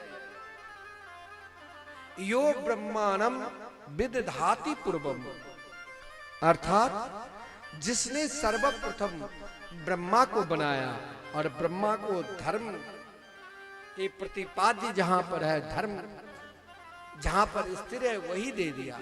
फिर भी ब्रह्मा जी धर्म के फल की परीक्षा की, यानी भागवत के एक क्षण के लिए ब्रह्मा जी मोहित हो गए। लेकिन मैंने कहा आपके पुत्र यदि भगवत शरणागति स्वीकार कर चुके हैं और वो आगे बढ़ रहे हैं तो उनको आपको अपनाना, उनके द्वारा बताए गए मार्ग पर चलना, कोई ये बड़ापन और छोटापन का अभिमान नहीं आने देगा। महात्मा एक छोटा सा बालक, अब साकेतवासी महामंडलेश्वर अवध किशोर दास जी महाराज के जो वर्तमान महंत बने, बहुत छोटा सा बालक है ना। आप कहेंगे ये तो बहुत छोटा सा है, 11 वर्ष के, से मैं क्यों प्रणाम करूं? नहीं, वो गद्दी है, वो धर्म का फल है, वो धर्म नहीं है।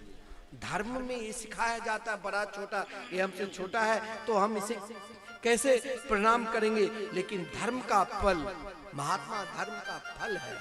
वो आपको सीधे रामकृष्ण के शरणागति को स्वीकार करा देंगे। ये गद्दी का, इस गद्दी पर ना जाने कितने ऐसे महापुरुष अभी तक आ चुके होंगे जिनके रोम रोम से सीताराम राधे श्याम निकलते होंगे। उन गद्दी का फल है, ये कोई व्यक्ति नहीं है। तो देवर्षि नारद जी ने अपने पिता को कहा, आप धर्म तक ही सीमित है, हमने तो वहां तक चले गए, धर्म का फल क्या होता है वो हमने पहचान कर लिया। ब्रह्मा जी ने कहा, आपने कैसे पहचान किया? बोले, मैं भी तो एक समय मुझे ऐसा लगा कि धर्म ही सब कुछ है, लेकिन जब मैं आगे बढ़ा तब समझा कि धर्म का फल सर्वोपरि है। बोले कैसे? बोले एक बार मैं देखा कि व्यक्ति कैसे जीता है, समाज में लोग कैसे रहता है, कि कौन कैसे रहता है उसे झकना नहीं चाहिए। कहता है कोई कैसे रहता है उसके वहां धर्म भी है और धर्म का फल भी विद्यमान है। तो मैं जब आया तो मुझे पहले अपने गुरुदेव शनकादिक से मिलन हुआ। एक सदगुरु ही है, सामने शिष्य अगर बैठा है तो शिष्य के हर भाव को पहचानने की कला सदगुरु में होता है। और जब देवर्षि नारद जी को भाव को देखा तो सदगुरु पहचान गए और पहचानते हुए कहा कि महाराज आप क्यों दुखी हैं? एक महात्मा भी गिरस्त की तरह दुखी होने लग जाए तो फिर महात्मा के शरण में कौन जाएंगे? बोले आप तो निरंतर भजन करने वाले हैं, आपके भजन का तो वो प्रभाव है, जहां चाहोगे वहां चले जाते हो, लेकिन कारण बताओ। चारों भय 4 प्रकार के प्रश्न कर दिया और कहा, कथम ब्रह्मन दीन मुख कुतः चिंता तुरो भवा त्वरितम गम्यते कुत्र कुतश्चा गमनम तप। हम हर व्यक्ति के जीवन के 4 ही अवस्था होती है और उन चारों अवस्था में हम 4 जगह ही अपने आप को स्थिर करते हैं, जिस कारण हम अपने आप को दुखी होते हैं। पहला जो है, हर हमेशा सब कुछ रहते हुए भी अगर मन में उदासी भरा रहे, मुख उदास रहे, तो जहां से जिस कारण आपके मन निरंतर उदास अवस्था में रहे तो समझ लेना उस कारण को समझो, नहीं तो शरीर में नाना प्रकार के रोग, नाना प्रकार के व्याधि हो जाते हैं। रोग कब होता है? जब मुख उदास रहता है। और रोग के कारण क्या है? चिंता।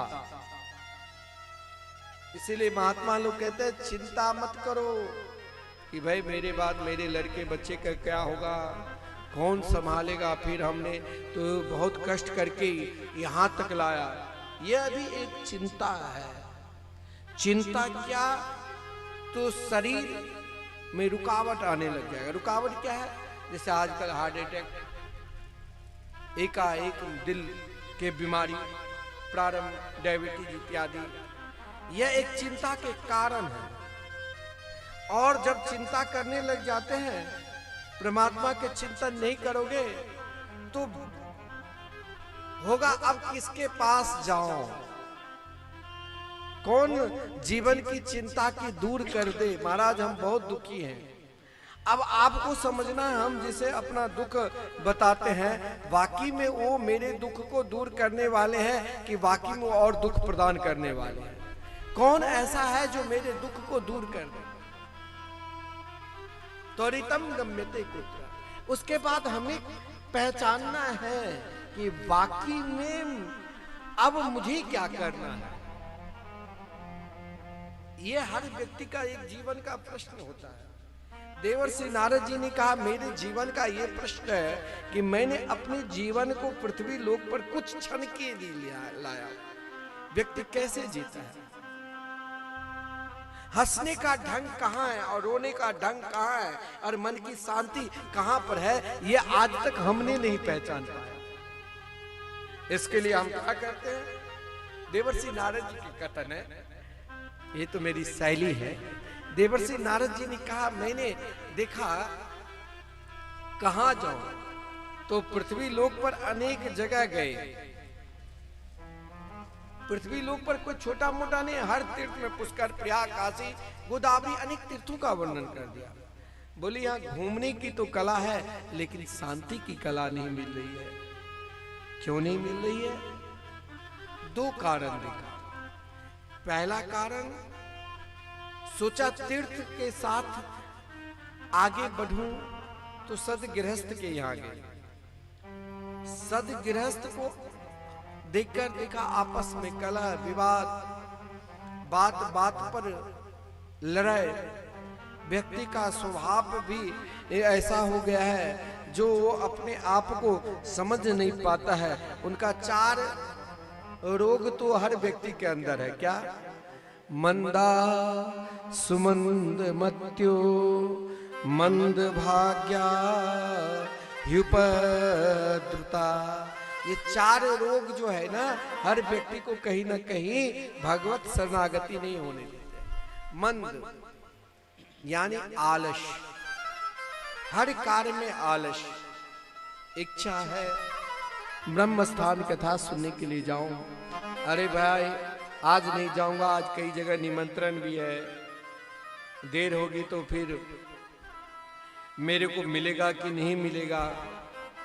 आलस हर चीज में, चलो देख लेंगे, अभी तो आज प्रारंभ के ही दिन है, कई चले जाएंगे। मंदा सुमंद मत्यु, जिस कारण उसकी बुद्धि क्या करे ना करे ये काम चलता नहीं, जिस कारण उनका भाग्य भी मंद और शरीर में नाना हिपद्रुता, नाना प्रकार के रोग हो गए।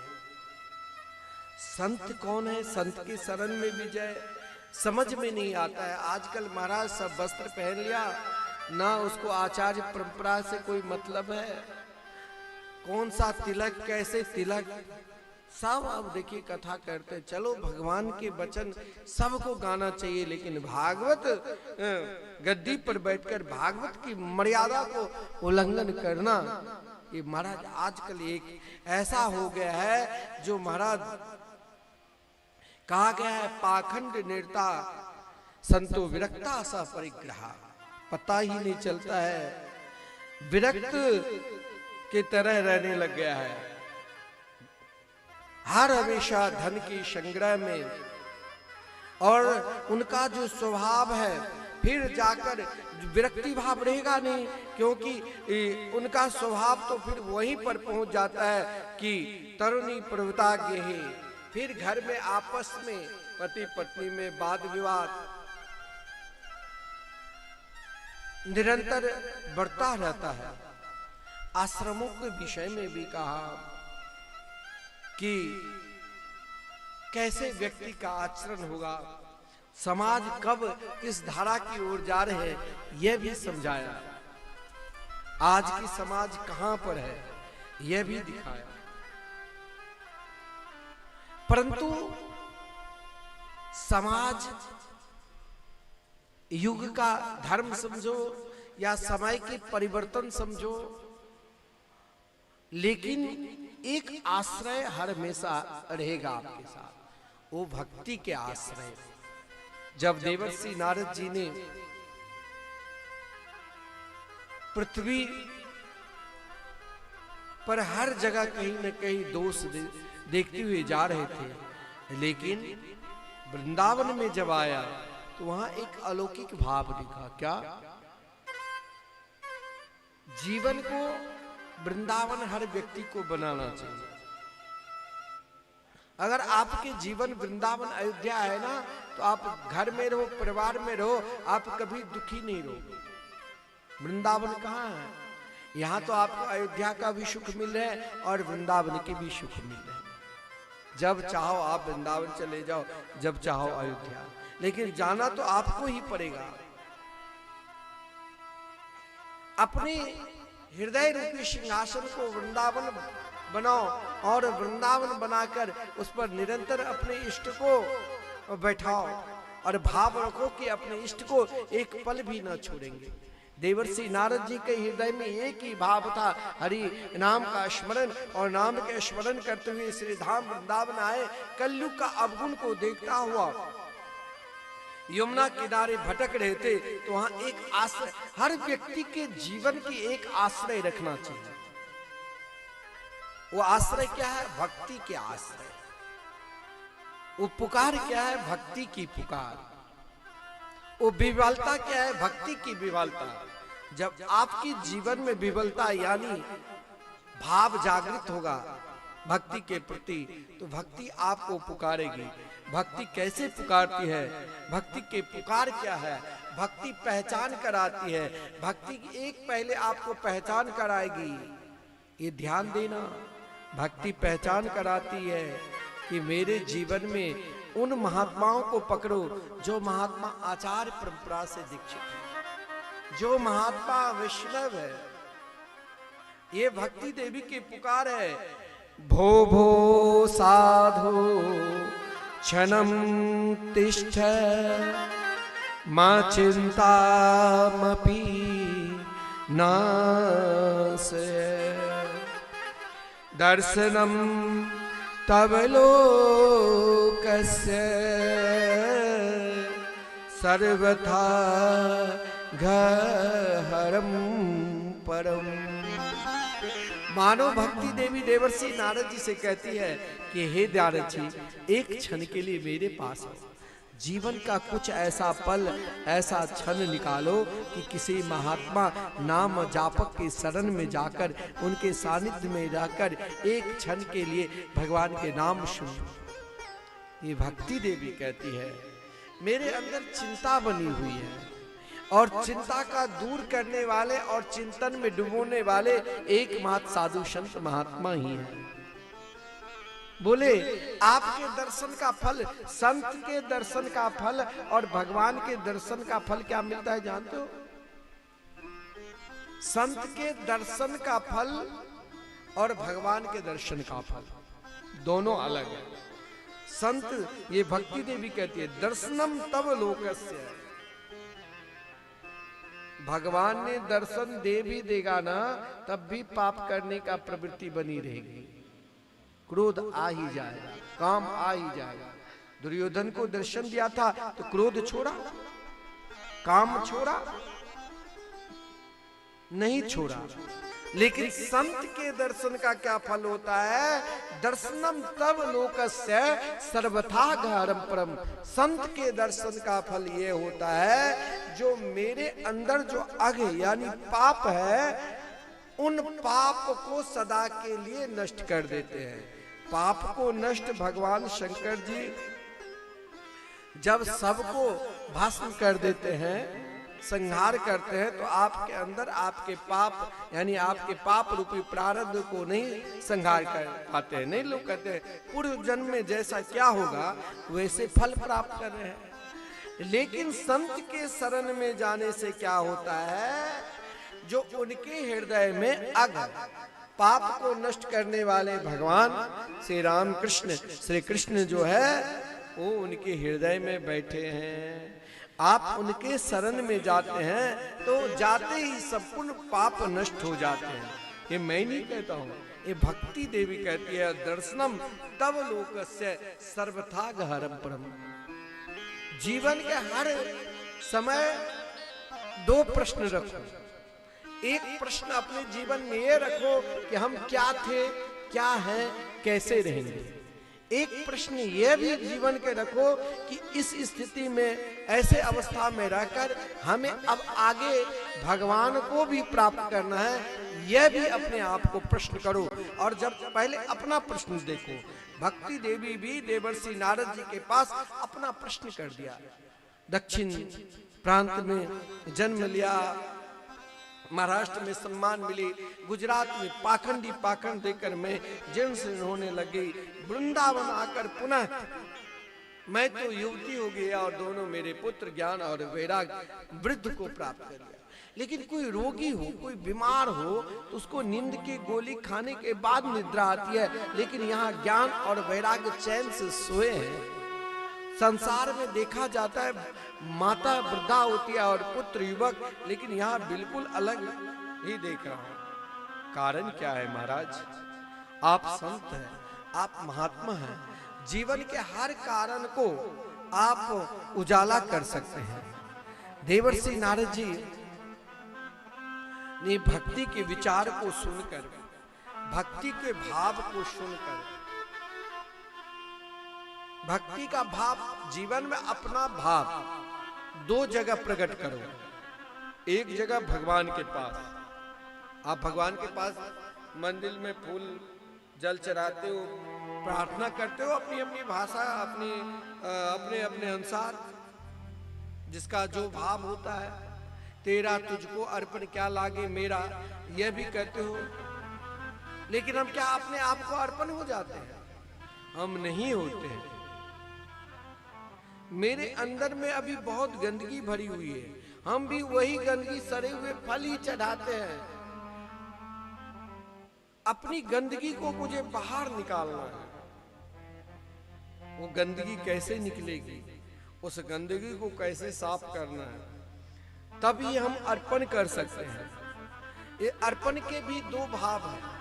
यहाँ देवर्षि नारद जी ने भक्ति देवी से कही, आपने अपने आप को अर्पण कर दिया, लेकिन आप तो विशुद्ध श्री कृष्ण के प्रिय हो, फिर आप क्या अर्पण करना चाहते हैं? भक्ति कहती कि जीवन का ज्ञान युवक बनकर रहे, निरंतर मुस्कुराते रहे और वैराग्य मुस्कुराते रहे, मैं यही चाहती हूँ। इस युग में संभव है? बोले बिल्कुल संभव है। चाहे युग का आप कोई कहते हम तो बहुत धर्म के आचरण कर रहे हैं, फिर भी महाराज शांति नहीं मिल रही, दुख मिल रहा है, तो घबराना नहीं है। सबसे बड़ा भगवान आपके पास कौन है जानते हो? निरंतर आपके साथ रहते हैं। कौन है? आपका धैर्य, आपका विश्वास, आपका संबंध और आपका समर्पित।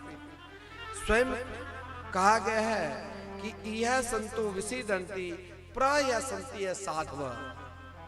जिसके अंदर धैर्य है, जिसके अंदर विश्वास है कि आज मेरे समय खराब है, आज मेरे जीवन में दुख है, तो एक दिन सुख भी आएगा। जिसके जीवन में बहुत बुराई है, उसके जीवन में कभी अच्छाई भी बढ़ जाएगा। ये युग का धर्म है, लेकिन सबसे बड़ा यही है कि मेरे अंदर धैर्य होना चाहिए। देवर्षि नारद जी ने भक्ति देवी से यही कही कि ये धाम का प्रभाव है, ये वृंदावन की प्रभाव है। आज भी आप वृंदावन जाओगे ना, वृंदावन में एक से एक महापुरुष हुए। हर 12 वर्ष पर वृंदावन में ऐसे ऐसे संत आते हैं जो लाखों को पुनः धाम के प्रति विश्वास करा देते हैं। कभी सुदामा बाबा थे, सुदामा दास जी महाराज, आज प्रेमानंद बाबा, ना जाने लाखों को पीछे पीछे भगा रहे हैं।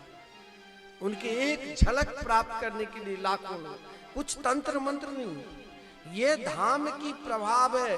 वृंदावन धाम क्या है? केवल कहते हैं राधा राधा नाम रटो। राधा नाम लेने से महाराज उनके हृदय में ऐसा परिवर्तन हो जाता है जो पीछे पीछे भागने लग जाता है। यही तो वृंदावन धाम है। और जहां यह भाव है, वहीं भक्ति प्रसन्नता में नाचती रहती है। धन्यम वृंदावनम तेना भक्ति नृत्यति यत्र च। आज भी वृंदावन की पहचान है। एक विश्व में वृंदावन ही एक ऐसी जगह है जहां आप नहीं भी चाहोगे कि मैं भजन करूं, फिर भी आपके मुख से 10-20 बार सीताराम राधे श्याम राधे राधे निकल ही जाए। वो क्या है? वृंदावन धाम। देवर्षि नारद जी ने भक्ति देवी से यही कहा, ये धाम की बड़प्पन है, ये व्यक्ति का बड़प्पन नहीं है। धाम में जाकर आप सोच लेना कि कोई बहुत बड़े व्यक्ति मेरे ऊपर कृपा कर दिया है, ऐसा नहीं, ये धाम की कृपा है। धाम में जारे चैतन्य लता पता, अरे वृंदावन में तो वहां की मिट्टी भी उठाओगे तो एक गौर रूप में, एक श्याम रूप में आपको दिखाई देंगे। ये धाम की प्रभाव है। यहाँ तो जीवन अपने आप कृष्ण प्रेम में डूब जाता है। यहाँ केवल भक्ति ही नृत्य नहीं करती है, यहाँ तो ज्ञान और वैराग्य भी चैन से सोकर धाम के आनंद लेते हैं। श्री जी की कृपा उन्हीं पर प्राणी पर होगा जो अपने संपूर्ण ज्ञान को छुपाकर केवल उनके चरणार बिंद के आश्रित हो जाएंगे। धाम की कृपा है।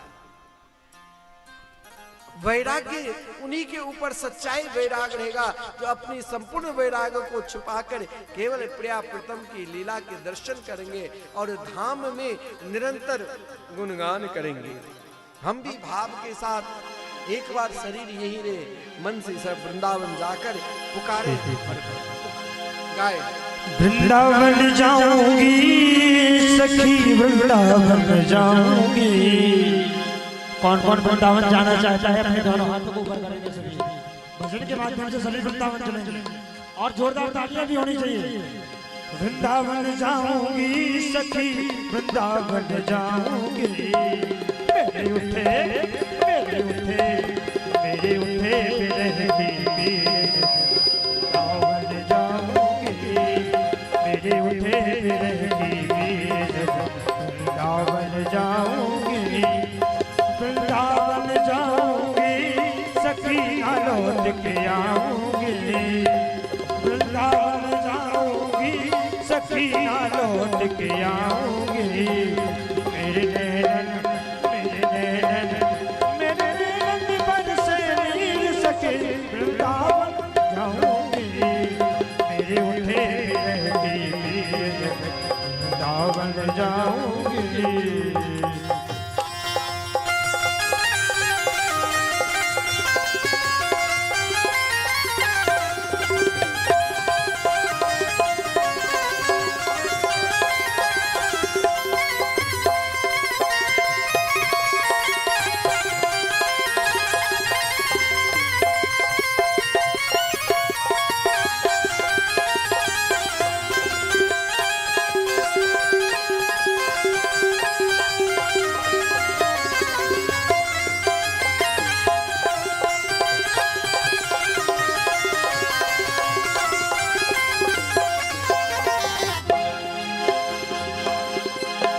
छोड़ दिया मैंने भोजन पानी श्याम की याद में। छोड़ दिया मैंने भोजन पानी श्याम की याद में। छोड़ दिया मैंने भोजन पानी श्याम की याद में। मेरे नैन बरसे सखी, वृंदावन जाऊंगी। मेरे नैन बरसे जाऊंगी। वृंदावन जाऊंगी सखी, लौट के आऊंगी। वृंदावन जाऊंगी सखी, लौट के आऊंगी। मेरे उठे मेरे उठे मेरे उठे रहेगी पीर। वृंदावन जाऊंगी।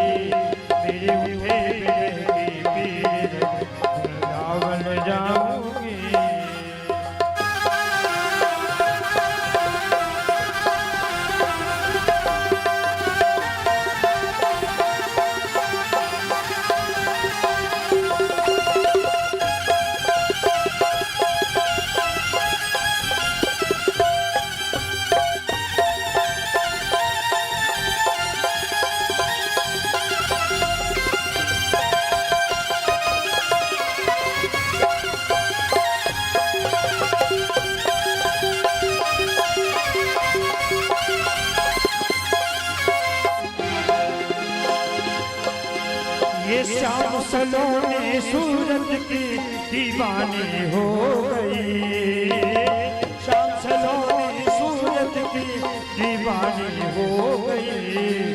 अब कैसे अब कैसे अब कैसे भागोगे वृंदावन जाओगे, अब कैसे भागोगे वृंदावन जाओगे। मेरे उठे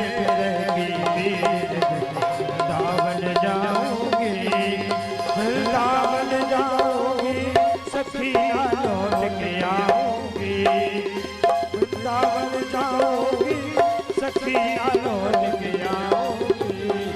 मेरे उठे मेरे उठे मेरे उठे रहेगी, वृंदावन जाओगे, मेरे उठे रहेगी, वृंदावन जाओगे।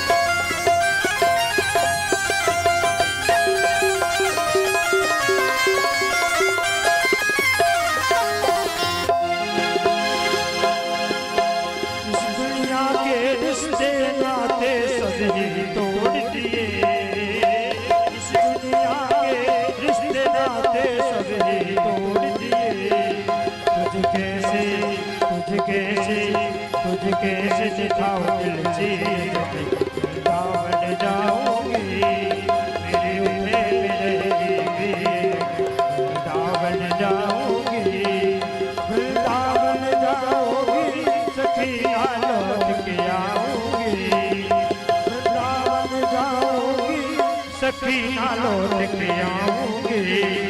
मेरे उठे मेरे उठे मेरे उठे रहेगी, वृंदावन जाओगे, मेरे उठे रहेगी, वृंदावन जाओगे, वृंदावन जाओगे, वृंदावन जाओगे। जय जय श्री राधे। देवर्षि नारद जी ने भक्ति देवी को वृंदावन धाम की महिमा श्रवण करा। देखिए, आप कहेंगे कि देवर्षि नारद जी ने भक्ति देवी को वृंदावन की धाम की महिमा क्यों सुनाए? इसका कारण यही है, भक्ति की उत्साह, जीवन की उत्साह।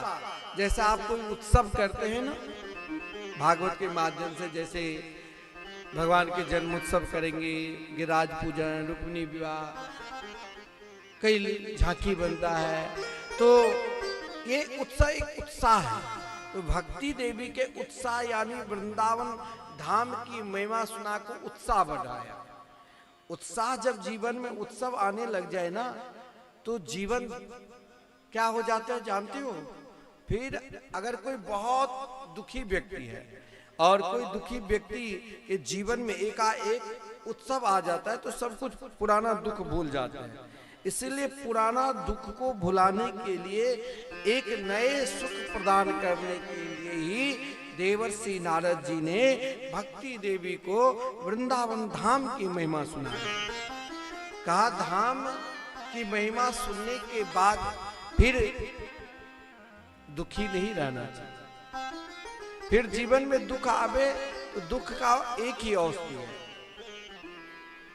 हर रोग की औषधि है। ऐसा नहीं है आपके सर्दी जुकाम है तो आप दवा लेते हैं तो ठीक हो जाता है, लेकिन आजकल की सर्दी जुकाम भी हो जाए तो दवा से भी 1-2 महीने लगा देते हैं। आपके शरीर में बुखार है तो दवा लेते हैं तो ठीक हो जाता है, लेकिन वो दवा लेने के बाद फिर भी 1-2-4-6 महीने 10 दिन के बाद फिर शरीर में बुखार बीमारी।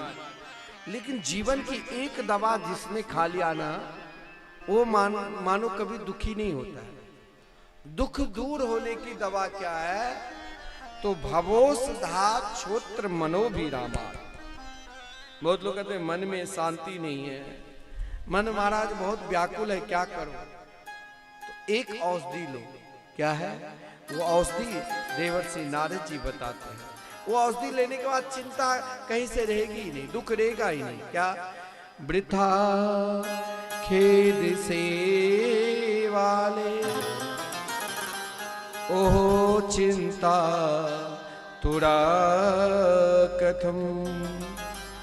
श्री कृष्ण चरणाम भोजम अस्मरम दुखम गमीष्यति। एक जो दवा है ना, वो क्या है? भगवान के नाम। रोज थोड़ा थोड़ा लेना प्रारंभ कर दो। थोड़ा थोड़ा भी लेना प्रारंभ करोगे ना, तो क्या होगा? फिर आपके अंदर जो एक रोग है, कौन? जन्म और मरण रूपी रोग, वो रोग से दूर होकर भव सागर से पार हो जाओगे। क्योंकि भवोसधा छोत्र मनोभिरामा। भक्ति देवी भगवान की नाम की महिमा सुनकर देवर्षि नारद जी ने से पूछा कि महाराज, आप के हृदय में नाम के प्रति यह विश्वास है, अगर मैं भी नाम लेना प्रारंभ कर दूं, आप फिर मुझे क्या उपाधि दोगे? तो देवर्षि नारद जी ने भक्ति देवी से कही, आप तो पहले ही भगवान के सबसे प्रिय हैं, मेरे तरफ से यही उपाधि है कि आपको कलना सदृशा कोपी युगो नास्ति वरानने तस्मिन् त्वाम स्थापयामि गेहे गेहे जने जने। आज देवर्षि नारद जी की कृपा से हम लोग घर घर में ऐसा कोई प्राणी नहीं है जो सीताराम राधे श्याम नाम ना ले। चाहे आज ले, चाहे महाराज आप नहीं लोगे तो मरने के बाद आपके पीछे पीछे लोग कहेंगे कि भाई आप भूल गए।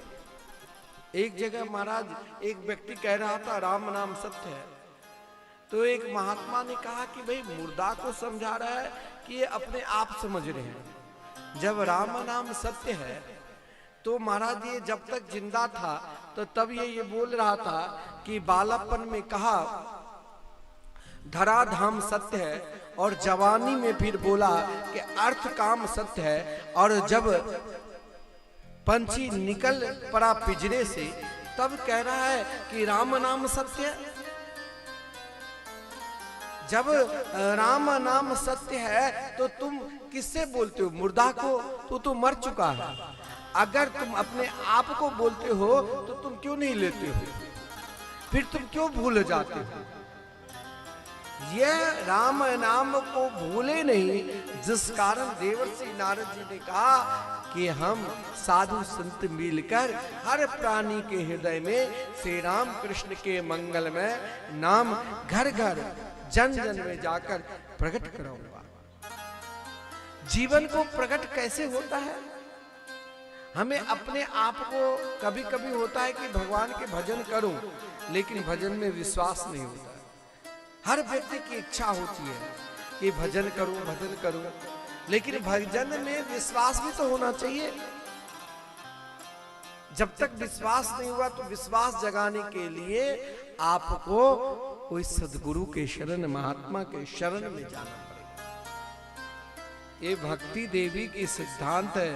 भक्ति देवी ने कहा देवर्षि नारद जी कोई बहुत बड़े ज्ञानी है, उसके अपने ज्ञान का अभिमान हो जाए, और उसे कोई बहुत बड़े वैरागी है, उसे अपने वैरागी के अभिमान हो जाए, तो कौन सी अवस्था प्राप्त करे? बोले वो एक जरा अवस्था, एक वृद्धावस्था। वृद्धावस्था वो अवस्था है जो हर व्यक्ति का आश्रय लेना पड़ता है, अपने आप से आप कुछ नहीं कर पाओगे। तो बोले जरा अवस्था, यानी हम अगर भगवान के नाम से सत्संग से दूर है तो हम जरा अवस्था वृद्धा अवस्था को ही प्राप्त कर चुके हैं। लेकिन हम तो अभी तरुण हैं, हम तो युवावस्था में हैं, तो हम कैसे वृद्ध हो गए? तो बोले इसके लिए कोई महात्मा ही हमको जब जगा देते हैं तो हम पुनः तरुण रूप में आ जाते हैं। जैसे ज्ञान और वैराग्य को देवर्षि नारद जी ने जगाया। संत 4 प्रकार के जगाते हैं। पहला जगाने की तरीका है कि आपसे किसी भी प्रकार के संबंध जोड़ते हैं, आपके निकट आएंगे। अगर निकट आकर आपने पहचान कर लिया तो समझ लो आप जग चुके। नहीं पहचाना, आप नहीं जगे तो संत अपना प्रयास तब भी नहीं छोड़ते हैं। दूसरा प्रयास करते हैं कि आपको अब निकट बुलाने लग जाते हैं। महाराज कभी कभी आप मेरे आश्रम में आओ, कभी कभी मेरे साथ चलो। फिर भी आप संत के संग में रहकर जो भजन गाते हैं, कागा से तो हंस बनावे संतन के संग लाग रे, तो फिर भी आप नहीं परिवर्तन होता है। तो तीसरा, आपके पास हंसी मजाक में ही सत्संग करने लग जाते हैं। संत वही है जो आपके घर परिवार के बात सुनाते सुनाते कहीं से फिर भगवान के चरित्र सुनाने लग जाएंगे। तो आप तो सत्संग सुनाकर बार बार जागृत कराएंगे।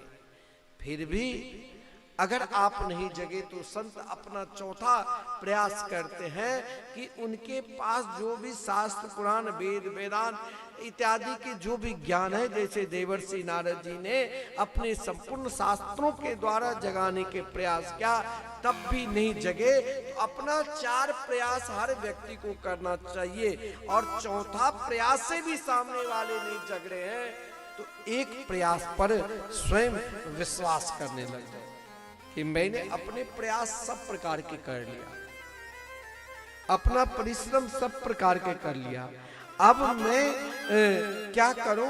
तो उस समय घबराओ नहीं। जैसे देवर्षि नारद जी ने घबराया नहीं, क्या किया?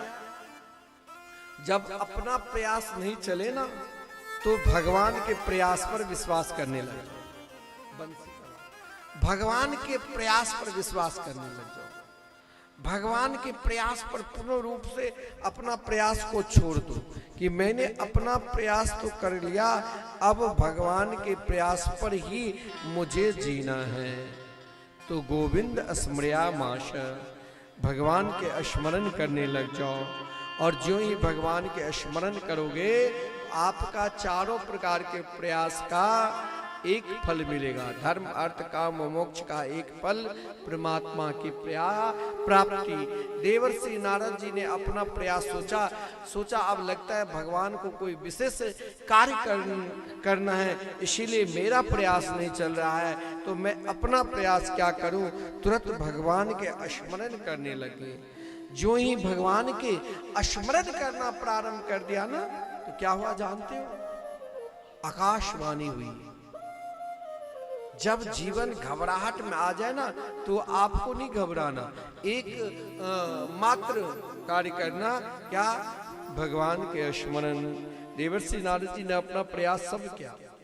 अपना प्रयास जहां सफल ना हो तो समझ लेना कि अब भगवान को कोई विशेष कार्य करना है, इसीलिए अब मेरे द्वारा प्रदत्त कार्य में सफलता नहीं मिल रही है। उसी समय आकाशवाणी हुई कि हे महाराज, आप चेतत दर्थे स्वर से तुम सत्कर्म समाचरे। बोले आपने अपना प्रयास किया, लेकिन भगवान की ये प्रयास है कि आप जीवन में सत्कर्म की ओर बढ़ो, यानी सत्संग की ओर बढ़ो। बोले सत्संग किससे सुनना?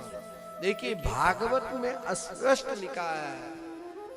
भागवत में जब कहा कि सत्संग करवाओ तो कहा तो साधवा साधु भूषणा। भगवान के सबसे बड़े आभूषण क्या है? भगवान कौन सा आभूषण धारण करते हैं? भगवान के आभूषण जो है वो साधु संत महात्मा है।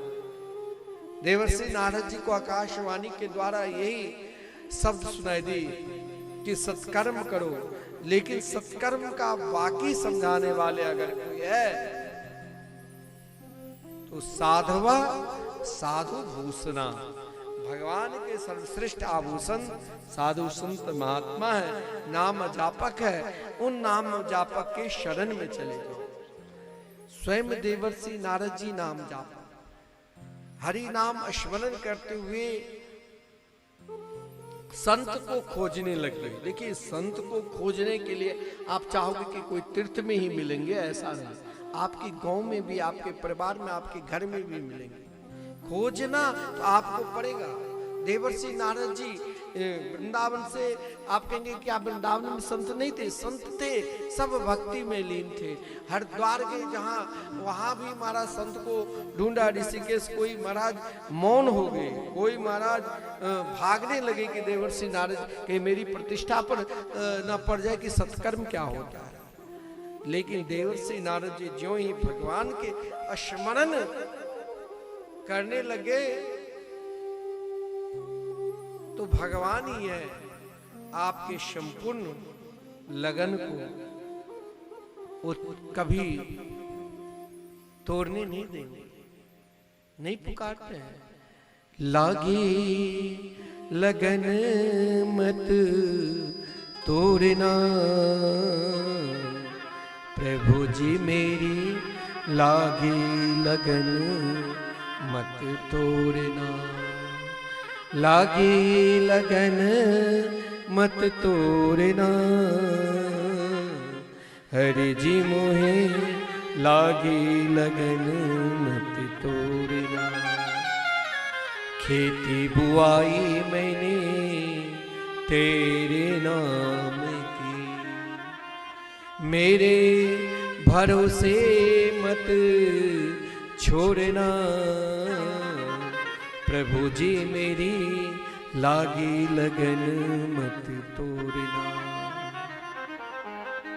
केवल भगवान की ओर बढ़ते चलो, केवल उनके चरणारविंद में आश्रित रहो, आपके लगन को कभी तोड़ने वाले नहीं। देवर्षि नारद जी एक संत को ढूंढ रहे थे, लेकिन मार्ग में जब आगे बढ़े तो एक संत कौन कहे, चार संत मिल गए। और चारों संत कहा तो बद्रिकाश्रम। संत को बताने की जरूरत नहीं। दुनिया में संत ही एक ऐसा है महात्मा, जहां आप अगर बनावटी लेकर जाओगे तो कुछ नहीं, सच्चाई से जाओगे तो सब कुछ मिलेगा। देवर्षि नारद जी को देखकर शनकादिक समझ गए, बोले आप दो भजनानंदी एक साथ मिल जाए तो वहां क्या होगा?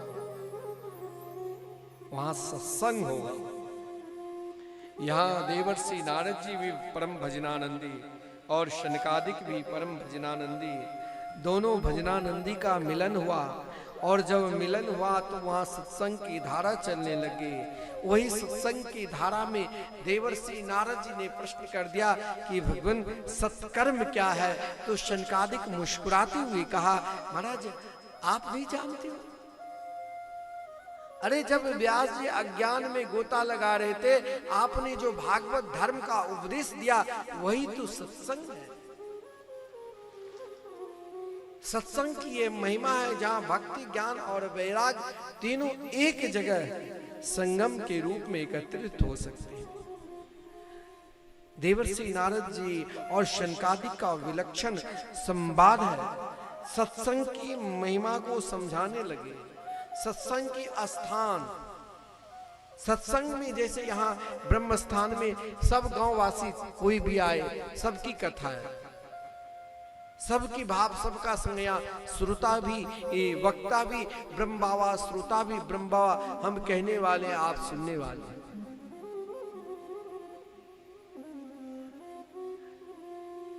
शनकादिक ने कहा कि आप कथा सुनना चाहते हो तो कथा के लिए देखिए महात्मा की कथा है। गंगा के किनारे ज्ञान को पहले ही जागृत कर दिया। आनंद नाम के सुंदर तट पर जहां आनंद ही सुख का बारिश हो रही है, जहां सबका किसी का रोक नहीं, चाहे संपूर्ण देवता हो किसी न किसी रूप में, संपूर्ण गंगा यमुना सरस्वती संपूर्ण नदी संपूर्ण ऋषि मुनि सबका आगमन हुआ। आगमन जैसे संगम के किनारे आप सभी संतों का दर्शन करते हैं, महात्मा जब एकत्रित होते हैं तो उनके चरण धूल पड़ने से भी हमारे जीवन सफल हो जाते हैं। वही सफलता की आज सुगंध लेने के लिए वहां सब आए और शनकादिक वक्ता और देवर्षि नारद जी श्रोता। उद्देश्य हर प्राणी के हृदय में भक्ति और ज्ञान वैराग्य स्थापित हो। सत्संग से ही तीनों स्थापित हो सकते हैं। कथा श्रवण जो ही प्रारंभ किया और प्रारंभ में ही एक भाव जागृत हुआ, क्या? भक्ति सुतो तो तरिणो गृहीत्वा प्रेमेक रूपा सहसा विरासे श्री कृष्ण गोविंद हरे मुरारे नाथेति नामा निमोर बदंती ते। संत की एक वाक्य से आपका जीवन बदल सकता है। जीवन में आप अनेक इच्छा से संपन्न कोई व्यक्ति लग जाओ तो आपका जीवन का परिवर्तन नहीं कर सकता है। उसमें भी आपको इच्छा दिखाएंगे। एक लोटा जल से नहीं कहते हैं जो आपको सब कुछ कल्याण हो जाएगा, अपना कल्याण कर लेना। एक लोटा में संपूर्ण शंकाओं की समाधान हो जाएगी, वो अपनी शंका के समाधान कर देना। जितना व्यय करके गया है, एक पैसा कम कर दिया तो वहीं से कोई लौट कर आ जाता। लेकिन संत के शरण में जाओ, संत के पास जाओ, वहां महाराज आपको कुछ नहीं कहेगा। वहां उसके पास है क्या? उससे तो आप केवल यही कहेगा कि जीवन को भक्ति ज्ञान और वैराग्य में स्थापित करना है तो अपने आप को भगवान के नाम लो, उनके नाम का स्मरण करो, उनके गीत गाओ। यह भागवत के प्रारंभ में ही गीत गाने लग गए। संत आपको गीत गाने के लिए कहेंगे। श्री राम कृष्ण के कीर्तन करो, गीत गाओ। श्री कृष्ण गोविंद हरे मुरारे नाथेति नामानि मुहुर बदन्ति। इस गीत में एक आनंद है, इस गीत में एक सुख है, इस गीत में एक प्रेम है। इस गीत में आपको के ज्ञान को सार्थक ज्ञान कर देंगे, कृष्ण के चरणारविंद में मिला देंगे। इस गीत में आपके वैराग्य को श्री कृष्ण प्रेम में डुबा देंगे और इस गीत में आपकी भक्ति को श्री कृष्ण के हृदय में स्थापित कर देंगे। श्री कृष्ण के चरणारविंद ये प्रेम डोरी में बांध देंगे और इस प्रेम डोरी में बांधने के अधिकार हर व्यक्ति का है, हर प्राणी मात्र के हैं। कैसे? तो सकल भुवन मध्य निर्धनास्तेऽपि धन्या निवसति हृदयेषां श्रीहरिर्भक्तिरेका। हरिरपि निजलोकं सर्वथा तो विहाय प्रविशति हृदयेषां भक्ति सूत्रोपनिषद। यहाँ आपके जीवन के एक संपूर्ण शंकाओं के समाधान एक ही है कि अपने आप को हरि नाम संकीर्तन में लग जाओ।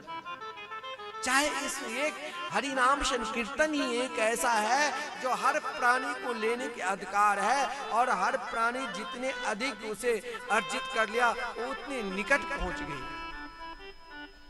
और चाहे वो निर्धन से निर्धन व्यक्ति क्यों ना हो, जिसके पास हरि नाम संकीर्तन रूपी धन है वही सर्वश्रेष्ठ है और वही इस त्रिलोकी में सबसे बड़ा भी है। जहां महाराज वहां ये नहीं कहा गया है कौन, यहाँ किसी धर्म, किसी जाति, किसी पंथ का नाम नहीं लिया गया है। का सकल भुवन मध्य निर्धनास्तेपि धन्या। जिसके हृदय में भगवान की भक्ति है वही इस त्रिलोकी में सबसे बड़ा है, क्योंकि वहां भगवान निरंतर प्रेम में बंधे रहते हैं।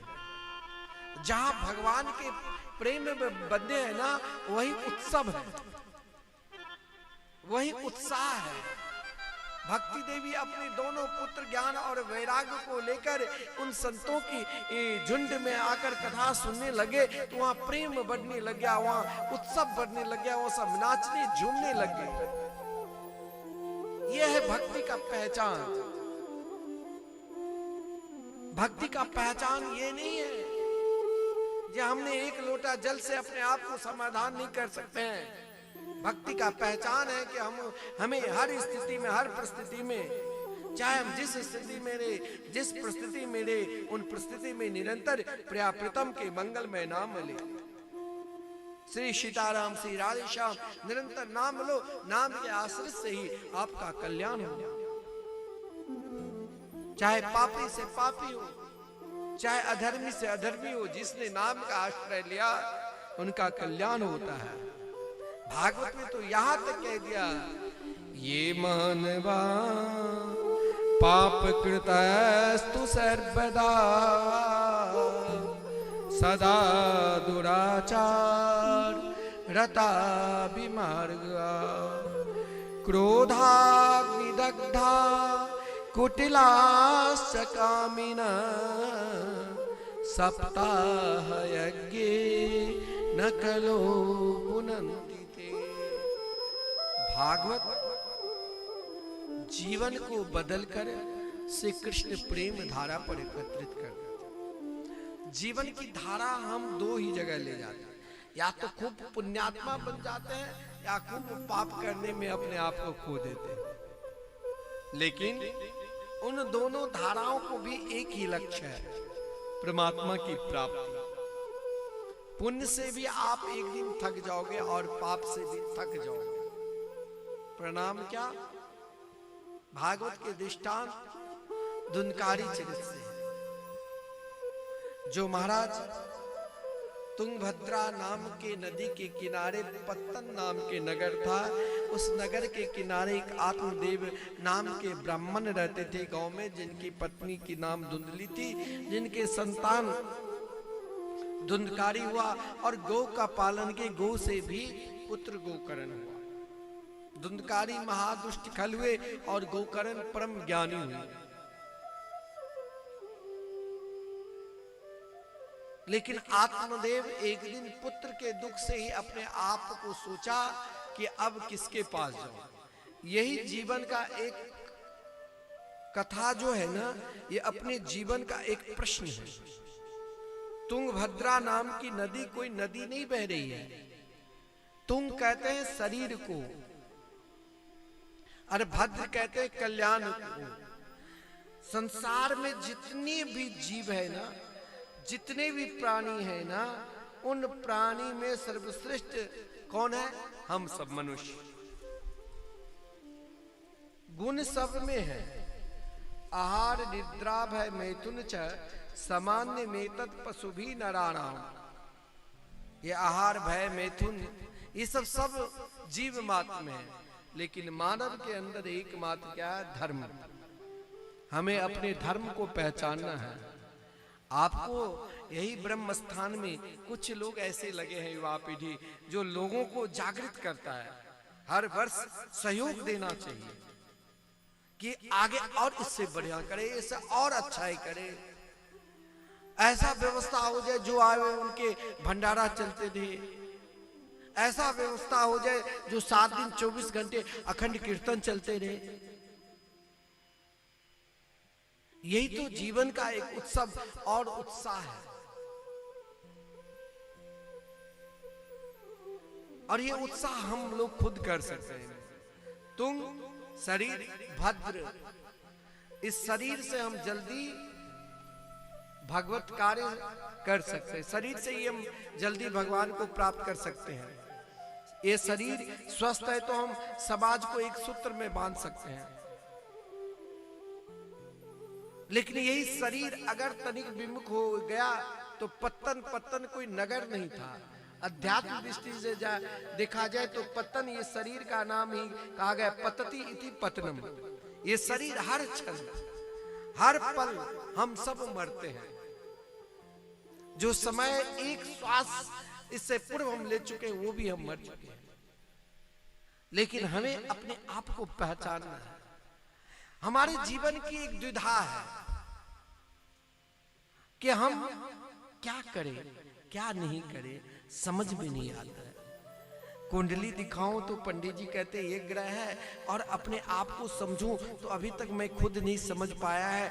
अपने जीवन की कुंडली को कहां रख दूं जो सही दिशा पर ला दे। सही दिशा पर लाने की कोई जरूरी नहीं है कि कोई बहुत बड़े धनवान है कि कोई बहुत बड़े विद्वान है वो सही दिशा पर आ जाए, ऐसा भी नहीं जरूरी है। अगर जरूरी है तो आत्मदेव के विषय में कहा गया है, स्रोतस्मार्तेषु निस्नातो द्वितीय इव भास्कर। आत्मदेव जी सूर्य के तरह विद्वान और कुबेर के तरह धनवान थे, फिर भी जीवन जिस दिन द्विधा बुद्धि में आई ना तो अपने आप को सुख को ढूंढने चला था। हर व्यक्ति सोचते है महाराज ये कार्य कर लूं तो बहुत धन मिल जाएगा, खूब सुखी हो जाऊंगा, उससे अधिक दुखी रहता है। सुख को ढूंढने चला था, सोचा विद्या भी है धन भी है, अब चलो विवाह करता हूं। विवाह क्या है? जीवन का एक संबंध है। संबंध सही रहा तो जीवन सुखाली है। संबंध में तनिक भी दोनों का विपरीत भाव हो गया तो पूरे घर परिवार को अलग कराकर छोड़ देते हैं। यही जीवन की द्विधा है, यही जीवन की धुंधली है।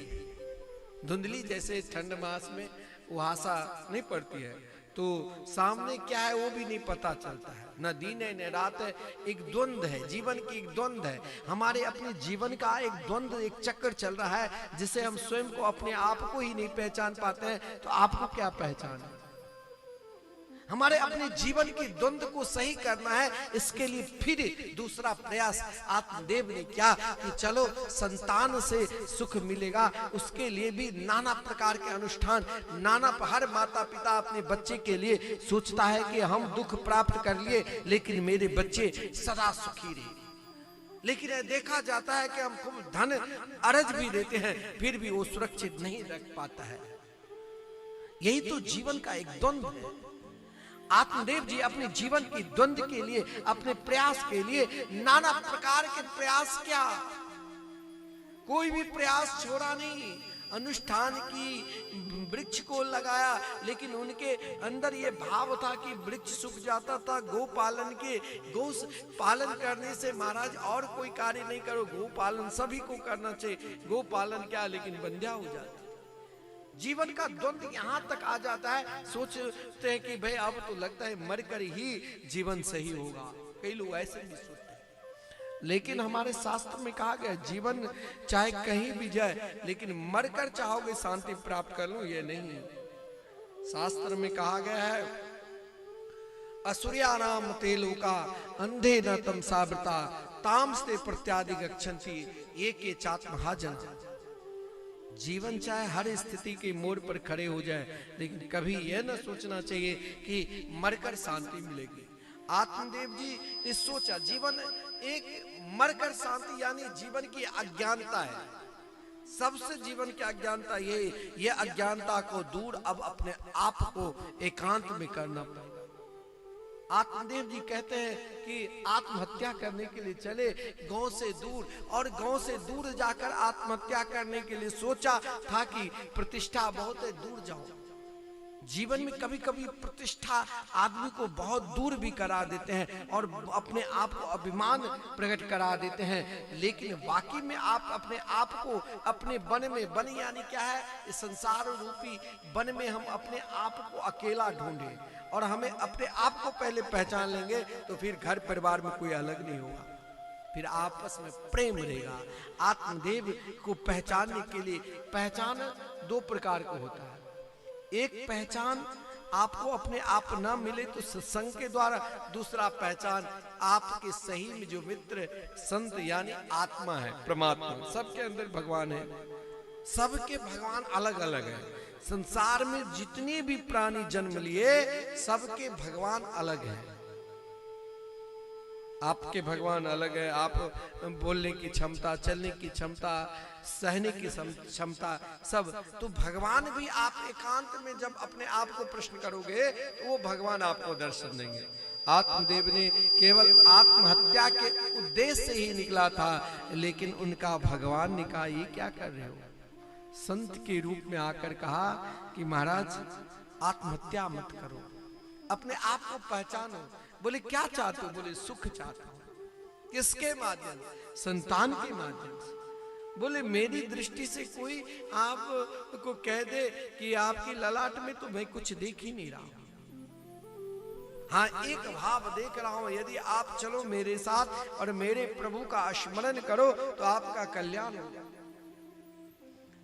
क्योंकि आज जीवन में अगर रोना भी दो प्रकार के आता है।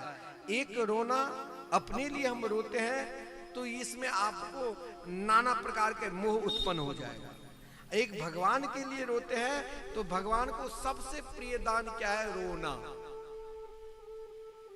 एक अपने लिए रोते हैं और एक भगवान के लिए। जैसे आपके आंख से दो प्रकार के आंसू निकलती है ना, प्रसन्नता में आंख से ठंडे ठंडे आंसू और दुखी में आंख से गरम गरम आंसू। उसी प्रकार भगवान को दो प्रकार के हम आंसू देते, दो प्रकार के रोते। अपने लिए रोते हैं तो वहां स्वार्थ छुपा है, भगवान के लिए रोते हैं तो आपके सामने भगवान खड़े हैं।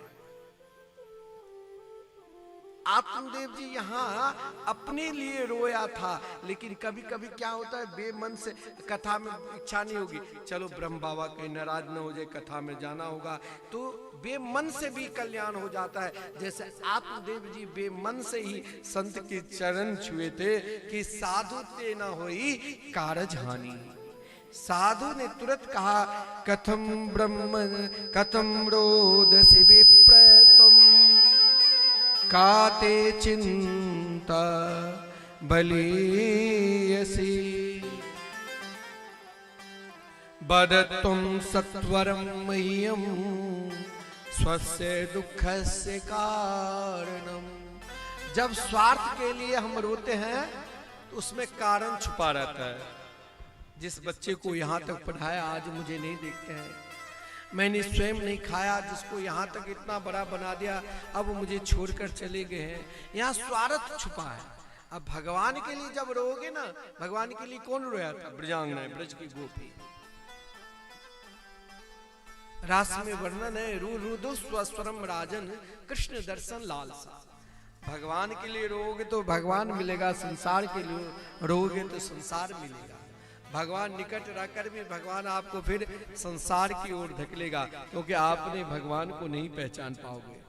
आत्मदेव के अपना मित्र भगवान संत के रूप में आए, नहीं पहचाने, बोले मुझे तो संतान चाहिए। भगवान ने कहा क्यों रो रहे हो, चलो मेरा आश्रम में और भगवान के भजन करना। आत्मदेव ने यही कहा आप अपना ज्ञान विज्ञान अपने पास रखो, मुझे तो संतान चाहिए, मुझे केवल केवल केवल एक ही इच्छा है। अभी आपको कोई कह दे भाई आप चलो वृंदावन अयोध्या में रहना, क्या आप रहेंगे? नहीं महाराज अभी बहुत काम है। कोई कह दे आपको भजन करो, भजन नहीं करते तो वृंदावन अयोध्या कैसे जाओ? 2-4 दिन घूम कर आ जाओ। आत्मदेव के भाव को देखकर कहा इसका रोने का फल भी दे देता हूं। संत ने कौन सा, एक तरफ भगवान की ओर भेज रहे हैं, मना कर दिया, दूसरी ओर भगवान ने कहा ठीक है क्या चाहते हो? बोले संतान की इच्छा है। बोले नियम करना पड़ेगा, कुछ जीवन का नियम। कभी कभी महाराज बनावटी प्रेम में भी अच्छाई प्रकट होने के लिए आपको पूर्ण रूप से बनावटी दिखाना पड़ेगा, और हो सकता है वही बनावटी एक दिन आपको अच्छाई की ओर ला देंगे। जैसे संत ने कहा आत्मदेव को, जो अपनी पत्नी से कहना कि अगर अच्छाई जीवन में प्राप्त करना है तो कुछ नियम है। संत ने फल दिया। फल को ये नहीं सोचना कि आम का फल दिया या सेब दिया। संत ने झोला से फल निकाला और फल हाथ में दिया। जीवन में हर व्यक्ति को जब से हम जन्म लिए, जन्म के बाद हम सबको फल मिला है। कौन सा फल मिला है? सबके पास फल है, लेकिन वो फल हम खाते नहीं। सब जानते हैं कि इस संसार में मेरे साथ एकमात्र भगवान के नाम ही साथ देंगे, बाकी सब छोड़ देंगे। भगवान के नाम रूपी फल सबके पास है, लेकिन पहचान नहीं है। पहचान के लिए जीवन को भी एक धारा पर लाना पड़ेगा। जैसे संत ने आत्मदेव जी से कहा कि जीवन को, सत्य को पहचानो, पवित्रता को पहचानो, दया भाव लाओ, और भगवान ने धन दिया तो दान करो। जीवन में एक व्यक्ति का कल्याण नहीं होता है। किसका? जो अपने जीवन में हर बात पर बड़े बुजुर्ग समझावे तो उनके बात नहीं समझकर हम जो बोलेंगे वही रहेगा, तो वो तर्क वितर्क में दुख को प्राप्त करता है। आत्मदेव को फल मिला, पत्नी को दिया, धुंधली ने तर्क वितर्क करने लगी, अरे फल खाकर कोई संतान होगी क्या? और जब तर्क वितर्क जीवन में आ जाता है तो अपनी बुद्धि काम नहीं करती है, फिर हम दूसरे पर विश्वास करने लग जाते हैं। दूसरे आपको जिधर घुमाएंगे उधर ही हम घूमने लग जाते हैं, और जब हम उधर घूमने लग जाएंगे तो फिर उसका कारण क्या है कि अब मुझे कहीं न कहीं खाई में गिरकर मरना ही पड़ेगा। अपनी बहन की ही बात मानकर फल ने स्वयं नहीं खाकर उन गोबंध्या जो गौ थी उसे खिला दिया, स्वयं गर्भवती की तरह रहने लगी। और बहन की संतान को दूसरे के धन, दूसरे को सुख को अपना सुख मत देखो, बहन की संतान को अपनी संतान मानकर कह दिया, हाँ मेरे को पुत्र हुआ है। आत्मदेव भोले भाले। आत्मदेव जी ने कहा ठीक है, बहुत उत्सव मना लिया, और महाराज नामकरण संस्कार हुआ तो अपने नाम के अनुसार चाहता था रखूं, लेकिन धुंधली ने कहा मेरे नाम से। कभी कभी नाम में भी, नाम पर भी कुछ प्रभाव आ जाता है, तो रखा धुंधकारी, जिसके नाम में ही कंपन है, जिसके नाम में एक आक्रांता की तरह है, और ऐसा आक्रांता जो बाल्यावस्था से ही लोगों को कष्ट देने लगे। इतना कष्ट दिया जो अपने माता पिता को जो संतान मारे, समझ लेना संसार के सबसे अधिक पापी जो माता पिता को अपमान करे, गाली दे। आजकल देखो हर जगह वृद्धा आश्रम खुल रहे हैं। वृद्धा आश्रम में तो भूल से भी नहीं जाना चाहिए। वृद्धा आश्रम कई जगह खुले हैं, लोग कुछ डोनेशन देकर वहां रख देते हैं, कहीं निःशुल्क भाव से रखता है। लेकिन वही माता को आप अपने घर में पूजा करो ना। कोई बालक तो उस वृद्धा आश्रम में भी पूज रहे हैं। हमारे आश्रम में कथा होती रहती है, वृंदावन में कई व्यास आते हैं, वृद्धा आश्रम खोलते हैं। और महाराज हमें वो कार्य नहीं करना है, हमें धुंधकारी नहीं बनना है। हमें अपने गोकर्ण कौन है? जो अपने इंद्रियों को ही भगवान के चरणार बिंद में समर्पित कर दे, वही गोकर्ण है। इंद्रियों को समर्पित सत्संग में लगा दे, वो कभी माता पिता को अनादर नहीं करेंगे। वो निरंतर समाज को धर्म की ओर बढ़ाएंगे। जो बहुत पुण्यात्मा होते हैं ना, जिनकी संतान, वो भगवत कार्य में समाज को जोड़ते हैं। अब ब्रह्म बाबा स्थान में मैंने महाराज जी से पूछा कि महाराज बोले कुछ युवक है, वही लोग आपस में चंदा करके सभी गांव को जोड़ते हैं।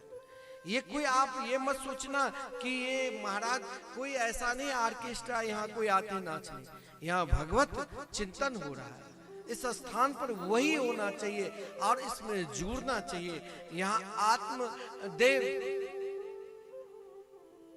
पुत्र के दुर्दांत पुत्र को देखकर सोचा कि अब क्या करूं, क्योंकि बाल्यावस्था से ही दुष्ट हो गया था।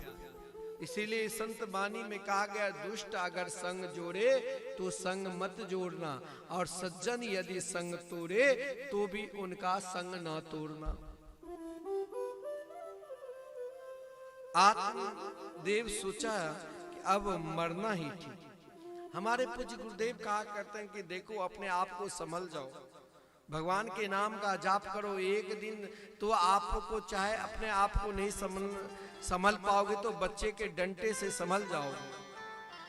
आज आत्मदेव को जब डंटा मारने के लिए धुंधकारी आया तो कहा कि अब धन कहाँ छुपा कर रखे। बोले मेरे पास कुछ नहीं, तूने जुआ में, श्राप में, हिंसा वृत्ति में सब कुछ समाप्त कर दिया। आज सोच रहा है आत्मदेव कि संत की वाणी पर यदि मैं चलता तो आज ये दुख नहीं देखता। अब कहां जाऊं, किसके पास जाऊं? जिस दिन मन में ये विचार उत्पन्न हो जाएगा कि मेरे जीवन में कोई सुख ऐसा मिल जाए जो सदा बने रहे, उसी दिन आपको अपने जीवन का प्रश्न का उत्तर मिलने लग जाएगा। चाहे वो पुत्र के माध्यम से, चाहे पिता के माध्यम से, चाहे पति के माध्यम से, चाहे पत्नी के माध्यम से, चाहे सगे संबंधी के माध्यम से, और चाहे सदगुरु के माध्यम से आपको भगवान के प्रति विश्वास जागृत होने लग जाएगा। भगवान के प्रति विश्वास के लिए कहा गया है कि स्वयं हमें अपने आप को देखना पड़ेगा। गोकर्ण जी ने को अपने आप दिखाया क्या कि आप अपने आप को देखो। क्या देखना? कि सुख आप ढूंढ रहे हो, क्या सुख देवराज इंद्र के पास है? क्या सुख चक्रवर्ती सम्राट के पास सुख है? बोले ना चंद्र से सुखम किंचित ना सुखम चक्रवर्ती ना। बोले सुख कहाँ है? बोले सुख है, सुखम अस्ति, सुख है कहाँ? मुने एकांत जीवन। सुख को हमें अपने आप को अपने एकांत में ढूंढना है कि हम सही मार्ग पर चल रहे हैं या गलत मार्ग पर। अपने मार्ग को, रास्ते को अंधकार में जाओगे तो अंधेरे ही अंधेरे मिलेगा, उजाला में चलोगे तो उजाला ही उजाला। मेरे जीवन में सदा उजाला बनकर रहे, मेरे जीवन में अंधकार न आवे, तो अपने को बड़े को आदर करने लग जाओ, सम्मान करने लग जाओ। क्योंकि शरीर कैसा है? शरीर तो एक दिन मरेगा ही। और दो शब्द में ही कल्याण कर दिया अपने पिता को और कहा क्या? देहस्तिमां रुधिरे भीमतिं त्यजत्वं जाया सुतादिषु सदा ममतां विमुञ्च पश्यानिशं जगदिदं क्षणभङ्गनिष्ठं वैराग्यराग रसिको भव भक्ति निष्ठ। एक निष्ठ अगर प्राणी हो गया ना, वो क्या है निष्ठ? भक्ति निष्ठ। देह के ऊपर भी बताया कि जिस देह कैसा है, दुष्ट के संग में रहकर आप चाहोगे कि हम भगवत भक्ति कर ले तो असंभव है, यह भी समझाया। और अपने आप को दिखाया कि शरीर एक क्षण भंगुर है, कब है कब नहीं है। इसलिए अपने आप को लोक धर्म नहीं देकर अपना धर्म को विचार करो। अपना धर्म का विचार तभी होगा जब आपके हृदय में सेवा भाव होगा। सेवा भाव भी तब आएगा जब आप सत्संग करोगे। सत्संग का भाव तभी आपके हृदय में आएंगे जब प्रभु की करुणा होगी। क्योंकि प्रभु की करुणा वही आपको प्रियाप्रतम ठाकुर से मिला सकते हैं।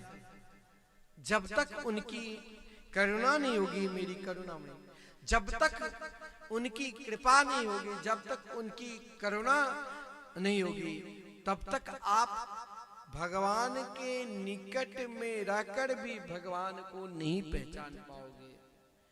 आत्मदेव को भगवान संत के रूप में आए थे पहचान कराने के लिए, नहीं पहचाने। फिर भगवान पुत्र के रूप में आकर, कोई पुत्र आपको महाराज भगवान के भजन कराने में लगा दे तो पुत्र नहीं, आपके लिए सदगुरु रूप में है। पुत्र के रूप में आकर भगवान के भक्ति में लगा दिया और भगवान की भक्ति में लगाकर कहा, जब आप वृंदावन धाम और वृंदावन धाम में जाकर प्रभु से यही प्रार्थना करना, क्या मेरी करुणा, वो मेरी करुणा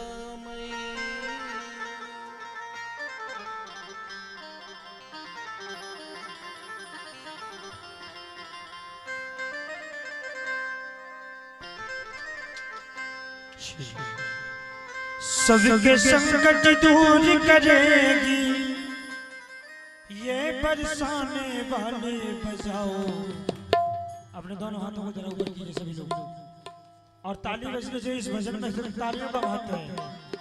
सबके संकट दूर करेगी और ये बरसाने वाले बजाओ, ये बजाओ बजाओ राधा नाम की, बजाओ राधा नाम की, बजाओ राधा नाम की। सबके संकट दूर करेगी, सबके संकट दूर करेगी, ये बरसाने वाले बजाओ, ये बजाओ, ये बजाओ ना, बजाओ राधा नाम की, बजाओ राधा नाम की, बजाओ राधा नाम की।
आत्मदेव के चरित्र बड़ा विलक्षण है।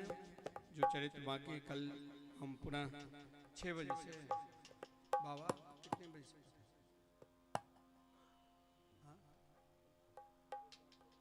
5:30 बजे से हम सब पुनः उपस्थित होकर कथामृत का रसास्वादन करेंगे। आज प्रथम दिन है। आत्मदेव जी का चरित्र बड़ा विलक्षण है। कैसे भागवत कथा सुनकर आत्मदेव जी का कल्याण हुआ, भागवत कथा कैसे सुननी चाहिए, ये कल हम श्रवण करेंगे। आइए हम सब मिलकर आरती के दर्शन करेंगे और कल से अधिक संख्या में, क्योंकि आज काफ़ी लोगों को आमंत्रण भी है, जाएंगे। कल से हम फिर समय पर उपस्थित होकर कथामृत का रसास्वादन करेंगे। जय श्री राम।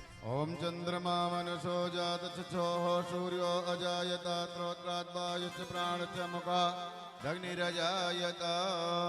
श्री भागवत भगवान की है आरती, पापियों को पाप से है तारती। श्री भागवत भगवान की है आरती, पापियों को पाप से है तारती। श्री भागवत भगवान की है आरती, पापियों को पाप से है तारती। श्री भागवत भगवान की है आरती, हरि बोल। पाप से है तारती।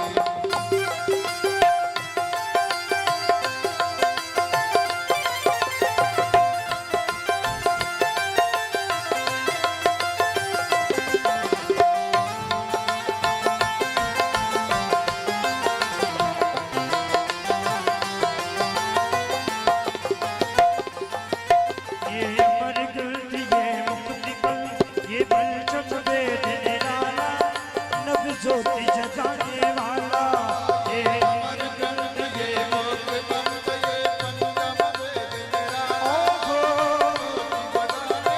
ये अमरकंद ये पंचम वेद निराला नबी ज्योति जगाने वाला ये अमरकंद ये मोक्षकंद ये पंचम वेद मेरा ज्योति जगाने वाला हरि राम यही हरि धाम यही हरि नाम यही हरि दान यही जग मंगल की आरती पापियों को पाप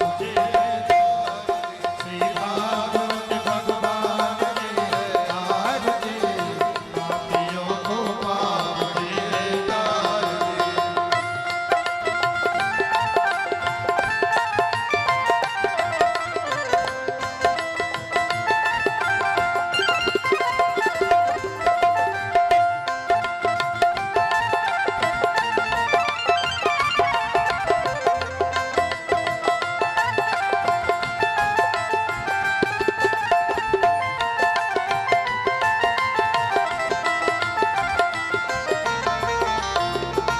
ये शांति गीत पावन गुण पापों को मिटाने वाला हरि दर्श कराने वाला ये शांति गीत पावन गुण पापों को मिटाने वाला हरि दर्श कराने वाला ये सुख करनी ये दुख करनी ये सुख करनी ये दुख करनी श्री मधुसूदन की आरती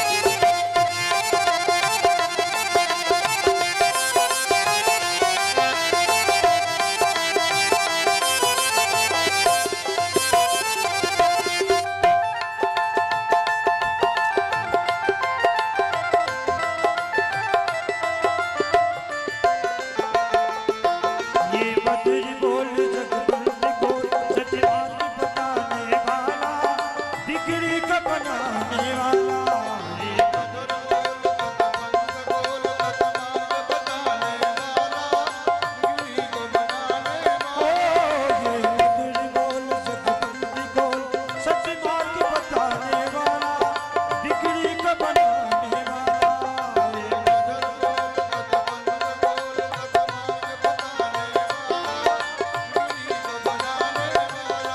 श्री राम यही घनश्याम यही श्री राम यही घनश्याम यही श्री राम यही घनश्याम यही प्रभु महिमा की आरती पापियों को पाप से है तारती श्री भगवान की आरती पापियों को पाप से है तारती श्री भागवत भगवान की आरती पापियों को पाप से है तारती कर्पूरी गौरम करुणावतार गार गारम बुद्धि सदाम सर्वम जागरूक भगवानी से तुम्हें माता जपता तुम्हें वरदो भगवा तुम्हें वेदारम तुम्हें सर्वम